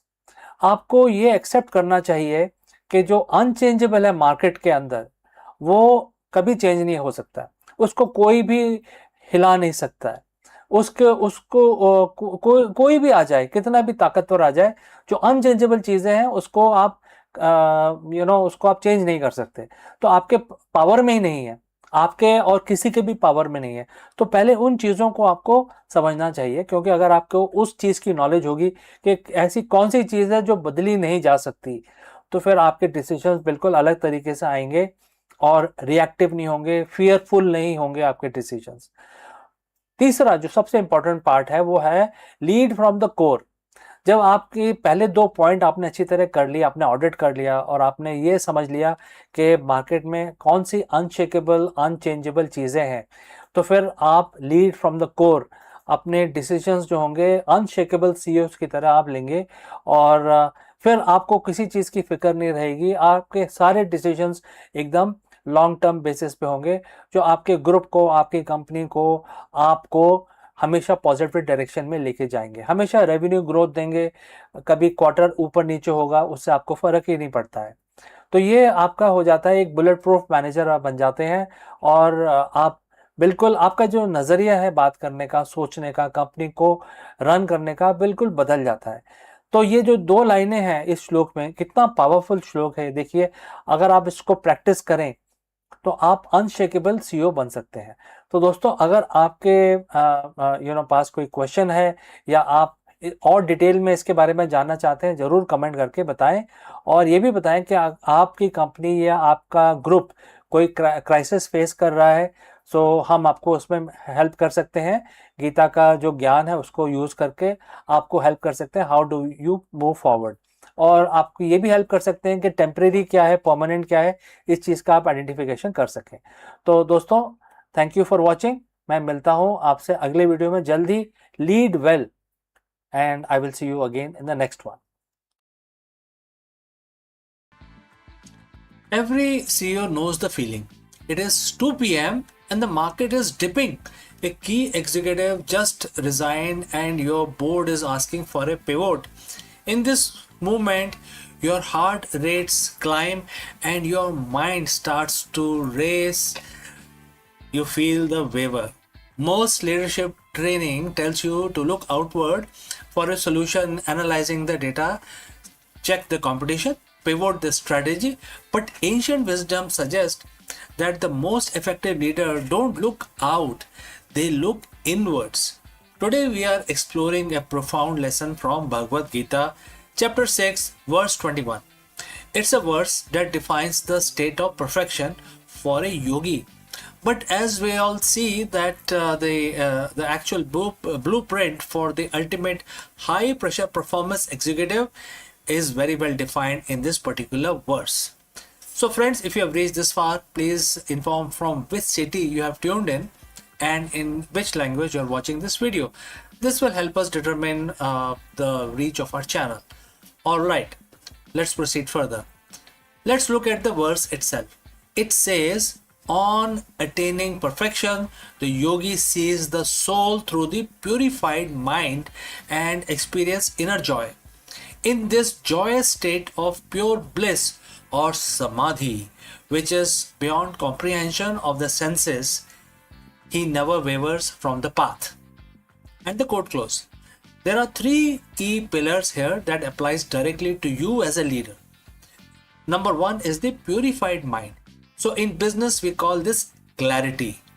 Number two is beyond the senses. In business, we call this vision. And number three is the unwavering path.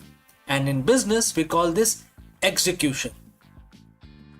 The word suggests that never wavering isn't a result of willpower or being tough. It's a result of a specific internal state called samadhi. The word state, with seeing through purified mind, what does a dirty or a cluttered mind look like for a CEO? It's a mind filled with noise, fear of failure, the egos, and need for validation. Also, distraction of the short-term gains. All the distraction that you may get because of the short-term gains. When your mind is cluttered, you aren't seeing reality. You are seeing a projection of the reality. You react to the news rather than responding to the truth. Learning in the context of this verse isn't about reading more spreadsheets. It's about purifying the lens. When a leader purifies their mind through meditation, reflection, or radical honesty, they see the soul of the business.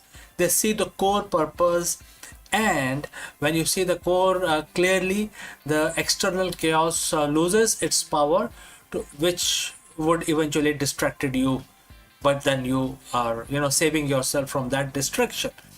Next, the Gita mentions a joy that is beyond comprehension of the senses. This is the part which most business schools miss. We are taught to rely entirely on our senses. What we can see in a report, hear in a meeting, or touch in a product. But the most iconic leaders think like Steve Jobs, Indra Nooyi, or Howard Schultz often made their biggest move based on something beyond the senses. They had an inner conviction that defied the current data. Bhagavad Gita calls this samadhi. For a CEO, this is the flow state. It is that moment where you are so aligned with your purpose that you experience a quiet inner joy even in the middle of a crisis. Why is this joy important? Because if your happiness depends on your stock price, which is a sensory input, you will waver every time the market fluctuates. But if your joy comes from an internal alignment with your mission, you become a bulletproof CEO. The final promise of the verse is the most important, and that is, he never wavers from the path. In the corporate world, wavering is expensive. It leads to confused teams, wasted resources, and lost market share. Leaders waver because they are searching for external certainty. But as verse 21 teaches us, certainty is an inside job. When you have experienced that inner joy and pure bliss of clarity, you no longer need the world to tell you that you are right? You stay the course because you know the course. This isn't stubbornness. Stubbornness is an ego-driven refusal to change. Unwavering leadership is a soul-driven commitment to a truth that you have perceived through clear mind. So how do you apply this today? You don't need to move to Himalayas to find that state. You find it in the micro moments of your day. Before your next meeting, take 2 minutes to purify the lens. Strip away the ego and the fear. Ask, what is the core truth here? When things go wrong, check your joy. If your peace is gone, you have slipped back into the world of senses. Reconnect with your why. Commit to the path. Once you see the truth through a clear mind, trust it. The best leaders never waver because they aren't following the world. They are leading from a place where the world cannot touch them. So, friends, go forth and lead with that unshakable clarity. We have come to the end of our lesson today. Before I close this session, a word about our affiliate partner. Stop settling for a good enough video. If your built-in laptop camera looks like a grainy mess, it is time for an upgrade. Want to instantly level up your video presence? I like to present the Lenovo Performance FHD webcam. This is a game changer for your desktop setup. Technically, this is packed. It has a very sensitive RGB sensor, very crisp photographs it takes. Also comes with 2 microphones on board, which helps you to record very clear voice in stereophonic format. And these microphones are very sensitive. You can actually move away from the camera up to 2 meters and these microphones will pick up your voice without any problem. This is a very strong piece. This is very sturdy. Comes with tripod ready. Comes with a very long leash, so it gives you a lot of flexibility to place the webcam wherever you want to keep in your studio. And also it has a swivel base, which is also very handy. So if you want to basically level up your game and you want to pick up this camera at a discount, please click on the link here or scan the QR code. Now let's get back to our video. Hello friends, welcome to Executive Learning Session. In today's high pressure corporate world, CEOs are often obsessed with their quarterly reports. But what if focusing less on the result actually would lead to better performance? That's a very big and profound question. Therefore, today in this video, we break down the profound leadership wisdom of Bhagavad Gita. And we will also explore how it serves as a blueprint for the modern mindful executives. We explore the concept of Karma Yogi, a leader who performs their duty with intense focus and excellence without becoming slave to the result. So therefore, friends, stick around with this thought and let's explore this further. Picture this. It's 11 p.m. on a Sunday and you're starting working at a spreadsheet. You have got a quarterly board meeting in 48 hours. The numbers aren't where they need to be and your heart is racing. Your sleep is now non-existent and your identity, your very worth as a leader is tied entirely to the bottom right cell of the screen, right? This happens to everybody, isn't it? Well, we have been taught that the greatest leader you must be result driven. We must obsess over KPIs, exit strategies, and stock prices. But here is a paradox: the more tightly you grip the result, the more likely you are, likely to choke the process that creates it. Today, I want to share a piece of wisdom that is 7,000 years old, yet feels like it was written for this morning market volatility. It's from the Bhagavad Gita, chapter 6, first verse of chapter 6. It is a verse that redefines what it means to be a yogi and by extension what it means to be a leader. So friends, if you have reached this far, please inform us from which city you have tuned in and in which language you are watching this video. This will help us determine the reach of our channel. Let's proceed further. So now let's look at the verse. Quote starts: a true yogi or a true renunciant is the one who performs his duty renouncing attachment to result, and not one who abandons work or the sacrificial fire. Quote close. Now, when we hear the word yogi or renunciant, we think of someone sitting on a mountain far away from emails and supply chain issues. But Bhagwan Krishna says something radical here. He says the true yogi is not the one who quits. It's the one who stopped doing the work. It's also not that. In business context, Krishna is saying You don't have to quit your job to find peace. You don't have to stop being ambitious. The sacrificial fire for CEO is the office, the factory, and the boardroom.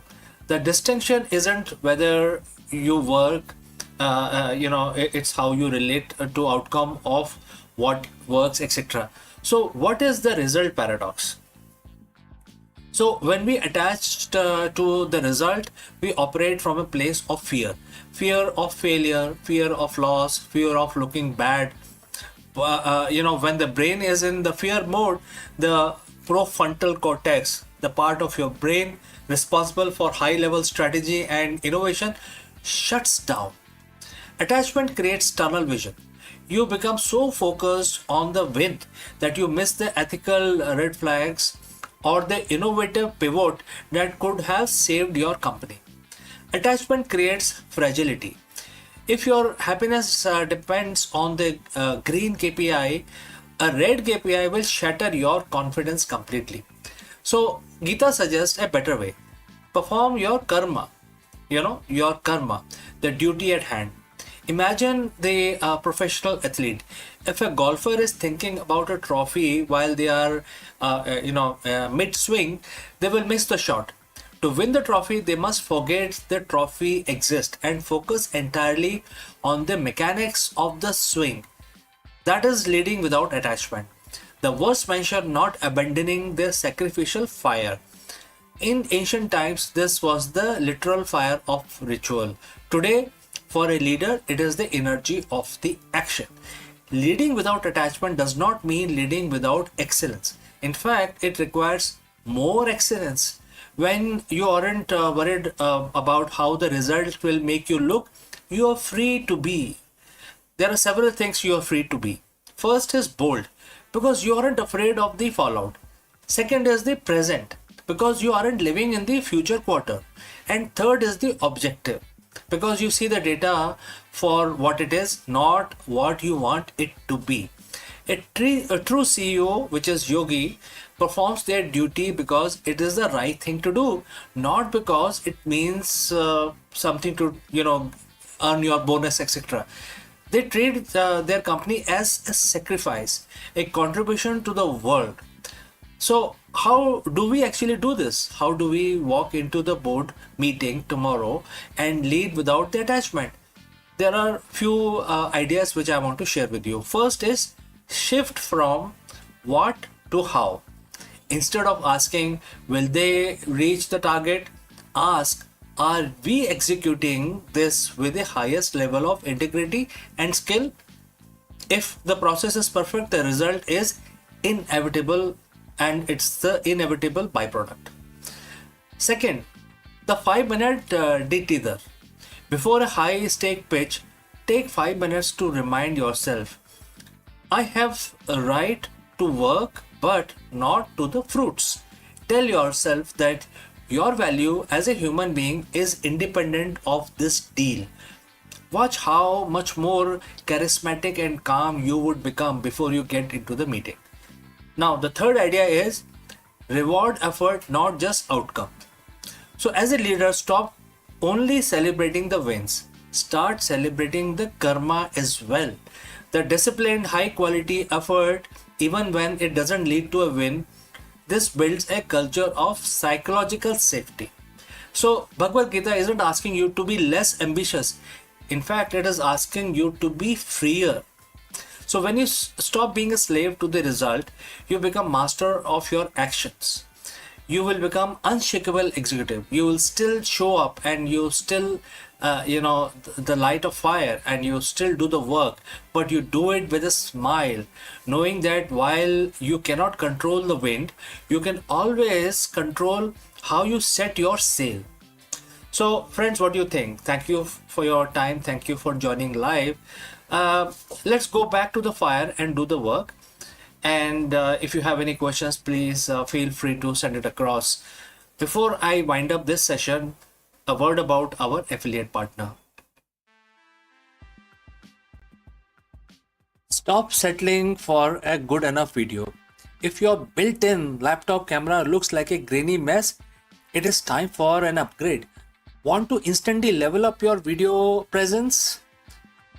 I like to present the Lenovo Performance FHD webcam. This is a game changer for your desktop setup. Technically, this is packed. It has a very sensitive RGB sensor, very crisp photographs it takes. Also comes with two microphones on board, which helps you to record very clear voice in stereophonic format. And these microphones are very sensitive. You can actually move away from the camera up to 2 meters, and these microphones will pick up your voice without any problem. This is a very strong piece. This is very sturdy. Comes with tripod ready. Comes with a very long leash, so it gives you a lot of flexibility to place the webcam wherever you want to keep in your studio. And also it has a swivel base, which is also very handy. So if you want to basically level up your game and you want to pick up this camera at a discount, please click on the link here or scan the QR code. Now let's get back to our video. Hello friends. All of us sometimes get this feeling that our technical expertise or our hustle hold us back from our true potential for the true leadership. Everybody gets this kind of a feeling. Therefore, we dive deep into the most powerful leadership secrets from Bhagavad Gita. In a verse where Lord Krishna, Bhagwan Krishna tells Arjun, "O Arjun, be a yogi." But what does this mean for a modern CEO or an entrepreneur to be a yogi? Today, we are going to break down why the yogi, the leader with disciplined equanimity, consistently outperform the three most common type of executive. Let's go. In the modern corporate world, we are taught that to win, you must be a specialist. You must be the smartest person in the room, the hardest worker in the office, or the most disciplined follower of the playbook. We obsess over KPIs, data points, and 80-hour work week. But have you ever noticed that even the most brilliant specialists eventually hit a ceiling? They burn out. They get blindsided by market shifts. They lose their team. Why? Because they are missing what ancient wisdom calls the unfair advantage. Over 7,000 years ago, on a battlefield far removed from the modern glass-walled boardrooms, a guide named Bhagwan Krishna gave a piece of advice to a leader in crisis. That advice is found in Bhagavad Gita, chapter 6, verse 46, and it says, quote starts, "The yogi is superior to the ascetic.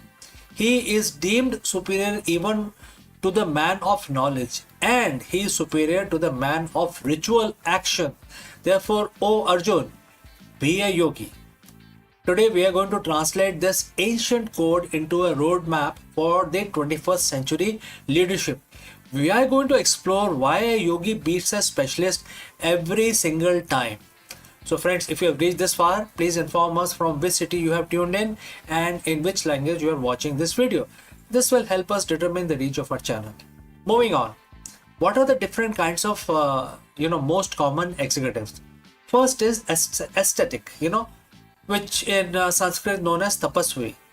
In Gita, tapasvi is someone who practices extreme self-denial. In the corporate world, this is the grind culture CEO. They are the first one in and last one out. They sacrifice sleep, family, health. They believe that if they just suffer more than the competition, they will win. But Krishna warns us, sheer endurance without balance leads to a narrow vision. Number 2 is Jnani, which is the man of knowledge. This is the data-driven specialist, the CEO with Ivy League pedigree and the analytics mind that can spot a trend in a spreadsheet from miles away. They have the facts, but they often lack wisdom. They are paralyzed by the data if the data is missing, and they often struggle to connect with the human element of their business. Number 3 is Karmi, the man of ritual action. This is a process-driven executive. They live by SOPs. They believe that if the ritual of the business, which is the meeting, the reports, different kinds of pyramids, bell curve, if they are followed perfectly, success is guaranteed. But when the world changes, they are too rigid to pivot. Bhagwan Krishna says yogi is better than all three. Why? Because the yogi CEO is a leader who has mastered their inner environment. They don't just possess knowledge, they possess clarity. They don't just work hard, they work purposefully. They don't just follow process, they follow a vision. A yogi's unfair advantage is equanimity. Think about the last time your company faced a crisis. Did you react out of fear? Did you make desperate move based on a dip in the stock prices? A yogi CEO operates from the neutral center. They are not swayed by the high of massive profit or low of the market crash. While everyone else is reacting, the yogi is responding. This isn't about being passive, it's about being so internally grounded that your decision making becomes clinical, fast, and remarkably accurate. That is the definition of the competitive edge. There are several things we can actually discuss around this, but I want to be brief. And therefore, the first advice I want to give you is the cognitive flexibility. The specialist is a hammer, and to them, every problem looks like a nail. But a yogi isn't attached to one way of thinking because they aren't defined by their expertise. They can see the whole board, they can integrate the hard work of aesthetic and the data of Gyani and the process of Karmi without being enslaved by any of them. Second is the emotional intelligence. The yogi understand that a business is just a collection of human beings. By mastering their own minds, they naturally become master of empathy. They can read the room, they can inspire a team during a pivot because they aren't projecting their own anxiety onto other subordinates. Third, sustainable high performance. The ascetic CEO eventually burns out. The yogi CEO understands the rhythm of action and reset. They operate with sense of detachment and therefore detached engagement. They care deeply about results, but they aren't consumed by them. This detachment actually allows them to perform better because they aren't choked by the fear of failure. So how do we become a yogi CEO? Very big question, right? Let's start. It starts with realization that your most important business tool isn't your laptop, your network, or your bank account. It is your own mind. As verse 46 concludes, it says, therefore be a yogi, O Arjun.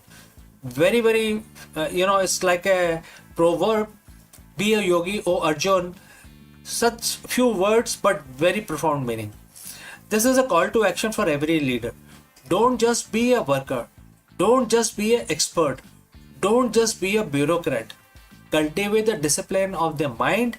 Practice the equanimity that allows you to see through the noise of the market. Lead from a place of stillness, and you will find the impossible problems starting to solve themselves. The specialist sees the obstacle. The yogi sees the path. Which one will you be? Let me know in the comments below. Before I part ways today, a few words about our affiliate partner. Stop settling for a good enough video. If your built-in laptop camera looks like a grainy mess, it is time for an upgrade. Want to instantly level up your video presence? I like to present the Lenovo Performance FHD webcam. This is a game changer for your desktop setup. Technically, this is packed. It has a very sensitive RGB sensor, very crisp photographs it takes. Also comes with two microphones on board, which helps you to record very clear voice in stereophonic format. And these microphones are very sensitive. You can actually move away from the camera up to 2 meters, and these microphones will pick up your voice without any problem. This is a very strong piece. This is very sturdy. Comes with tripod ready. Comes with a very long leash, so it gives you a lot of flexibility to place the webcam wherever you want to keep in your studio. And also it has a swivel base, which is also very handy. So if you want to basically level up your game and you want to pick up this camera at a discount please click on the link here or scan the QR code. Now let's get back to our video.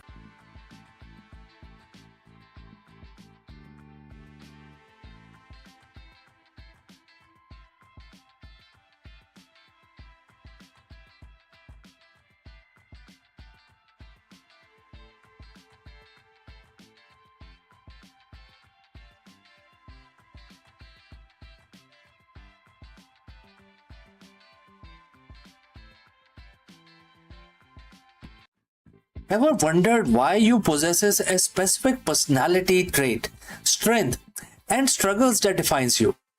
In this video, we dive into the profound wisdom as guided by Bhagavad Gita. There are several shlok, but we will actually examine one of the shlok which unveils the source code of human existence, explaining that every quality we see in humanity, from intelligence, knowledge, and courage to fear, sorrow, and even infamy, originates from a single divine source. By exploring this ancient perspective, you will gain a new understanding of the nature of the universe and your place within the grand designs. We break down the complex list of qualities mentioned in the verse and discuss how realizing their origin can help you cultivate inner peace, equanimity, and self-awareness in your daily life. Let's go. Have you ever looked in the mirror and wondered, why am I this way?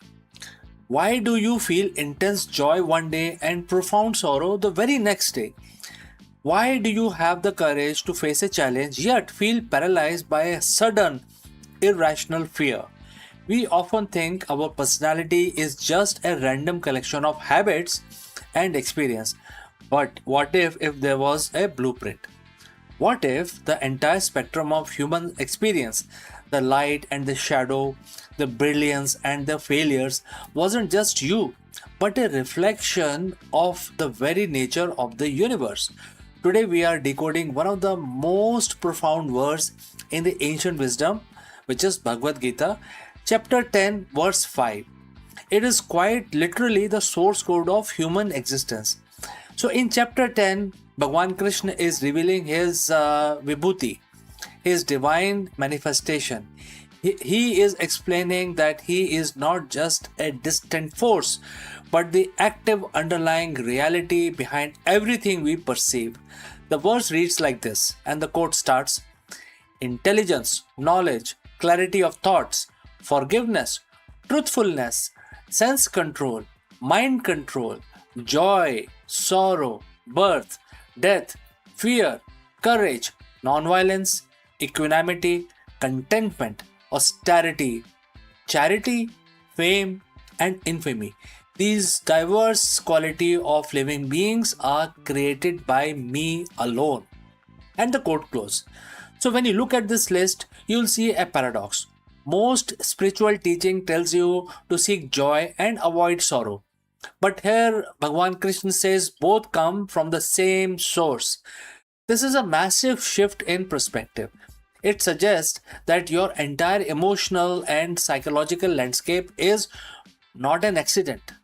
So friends, if you have reached this far, please inform us from which city you have tuned in and in which language you are watching this video. This will help us determine the reach of our channel. Alright, let's proceed further. Let's break this down.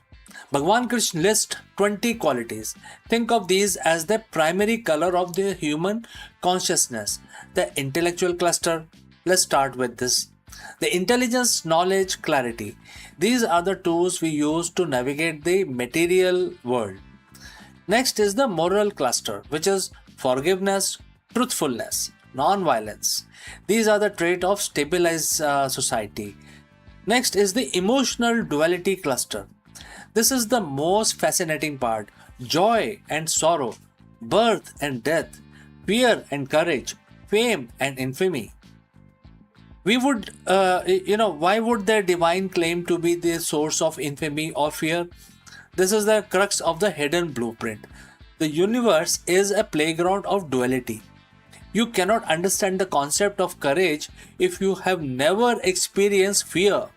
You cannot appreciate joy without the contrast of sorrow. By acknowledging that all these states arise from the same divine source, you stop labeling your emotions as good or bad. Instead, you begin to see them as weather patterns of the soul. They are transient state that passes through the framework of your being. So, how do we, use this? If you are having a bad day, if you are feeling sorrow, fear, or lack of contentment, don't panic. According to this verse, those feelings are not wrong. They are part of the spectrum of the human experience, and that is allowed to exist as well. The secret is to move from being the experiencer to the observer. When you realize that your intelligence and your fear both come from the same ultimate source, you create a gap. In that gap, you find peace. You stop fighting your own mind. You start accepting the full, vibrant, and messy spectrum of the human life as it is, rather than how you wish to wear it, right? Now, this is the ultimate form of mind control, not suppressing the emotion, but recognizing its source. You're not just your thoughts, and you're not just your emotions. You are the canvas upon which these 20 qualities are painted. Understanding this blueprint changes how you interact with the world.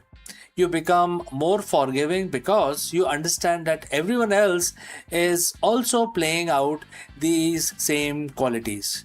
You become more equanimous because you now know that every high and every low is just a part of a grand design.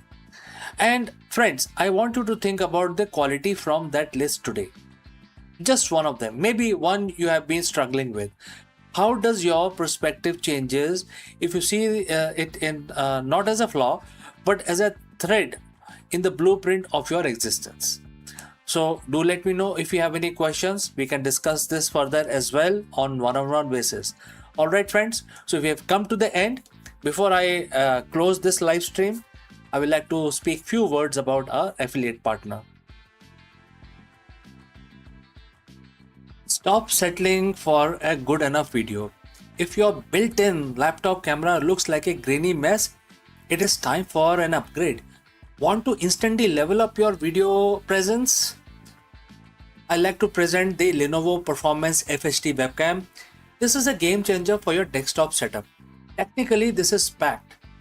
It has a very sensitive RGB sensor, very crisp photographs it takes. Also comes with two microphones on board, which helps you to record very clear voice in stereophonic format.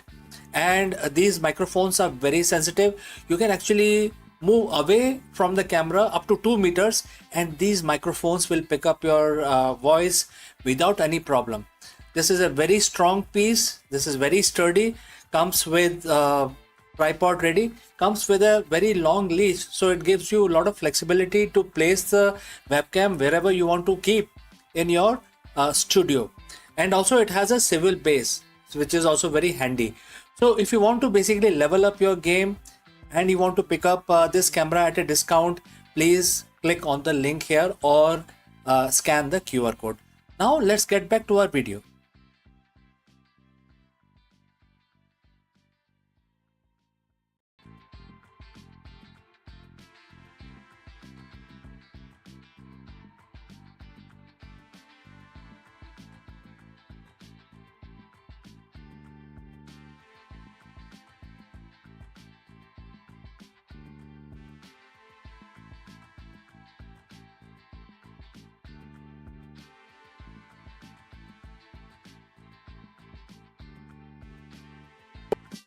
Is India finally ready to break its dependence on the expensive energy import?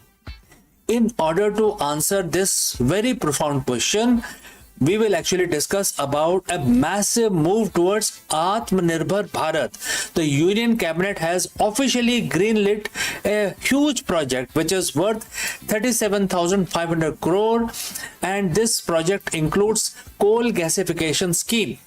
This ambitious project aims to transform India's vast coal reserves into cleaner synthetic gas, chemicals, and fuels, potentially saving the economy billions in import bills. Let us discuss this further. India is at the crossroads. We are one of the world's fastest growing economies, but there has been a massive hole in our pocket. Every year we spend billions, literally trillions of rupees to import energy. We were talking about LNG, urea, methanol, etc. But what if I told you that the solution isn't coming from overseas? It's already here, buried right under our feet. On May 13th, 2026, Union Cabinet chaired by Prime Minister Narendra Modi dropped a bombshell, a 37,500 crore incentive scheme for coal gasification. This isn't just a subsidy, it's a high stake bet to turn our black gold into clean usable gas. Is this the masterstroke that finally end our reliance on foreign fuels? Or is it a $1 billion gamble on a controversial technology? Today we are going to break down the 37,500 crore deal, which is about coal gasification. Alright, so friends, if you have reached this far, please inform us from which city you have tuned in and in which language you are watching this video. This will help us determine the reach of our channel. Now let's continue. Let's look at the numbers. India holds one of the world's largest coal reserves, roughly 401 billion tons. Yet we are the world's biggest importers of energy. We import over 50% of our liquefied natural gas. We import nearly 90% of methanol and ammonia. We are 100% dependent on import for that today. This makes us vulnerable. When global prices spikes because of a war in the Middle East or supply chain issue in Europe, India pays the price at the petrol pump and at the grocery stores. The government message is very clear. We have the coal. Why are we buying the gas? To understand the bet, you have to understand the tech. The coal gasification is not burning coal. It is traditional power plant. You burn coal to create heat. In gasification, you heat coal in a controlled low oxygen environment with steam. Instead of smoke, this chemical reaction creates something called syngas, which is short of synthetic gas, a mixture of hydrogen and carbon monoxide. Why is syngas better? Because it is versatile. You can turn it into electricity. You can also chemicals like methanol and ammonia for fertilizers. Synthetic natural gas can replace LNG. Hydrogen for the future of clean transport. So what does this new scheme actually do? The government is putting its money where its mouth is. This 37,500 crore fund is designed to de-risk these massive projects. And here is a deal. The government will provide financial incentive to up to 20% of the cost of the plant and machinery. It is capped at 5,000 crore for a single project to ensure no one company hogs the whole fund. And what is the goal here? To gasify 100 million tons of coal by 2030. The government expects this scheme to trigger a massive rupees 2.5 to rupees 3 lakh crore in total investment from the private and public sector. Companies like Coal India, BHEL and GAIL are already lining up. This isn't just about energy, it's about food security and forex saving.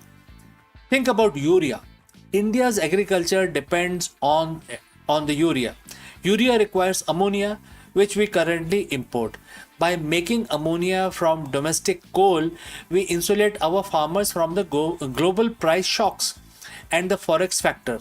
In 2025 alone, our import bill for these products was a staggering 2.77 lakh crores.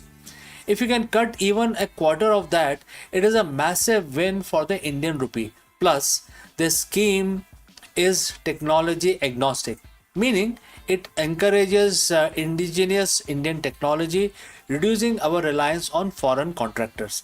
Now let's address the elephant in the room, the environment. Is coal, ever truly clean? Technically, coal gasification is cleaner than burning coal. It allows for easier capture of CO2 and removes pollutant like sulfur before the gas is used. However, it is still a fossil fuel. Critics argue that the overall carbon footprint is still significant unless we add carbon capture and storage (CCS) technology. But for India, this is a bridge technology. It's like a for some temporary measures. We can switch to 100% solar overnight without risking blackouts. Gasification allows us to use our existing coal more efficiently while we build our renewable grid. The 37,500 crore is a massive bet. If it works, India could save billions, create thousands of jobs, and finally stop being at the mercy of the global oil and gas market. The target is 2030, 100 million tons. One giant leap for Indian energy, and therefore, friends, this is very, very significant. And I like to know what you think. Is coal gasification right? A bridge to a cleaner future, or should we have put this 37,000 crore directly into solar and wind? Do let me know your thoughts in the comments below, and don't forget to like this video if you found this helpful, and subscribe for more deep dives into Indian economy, India's future.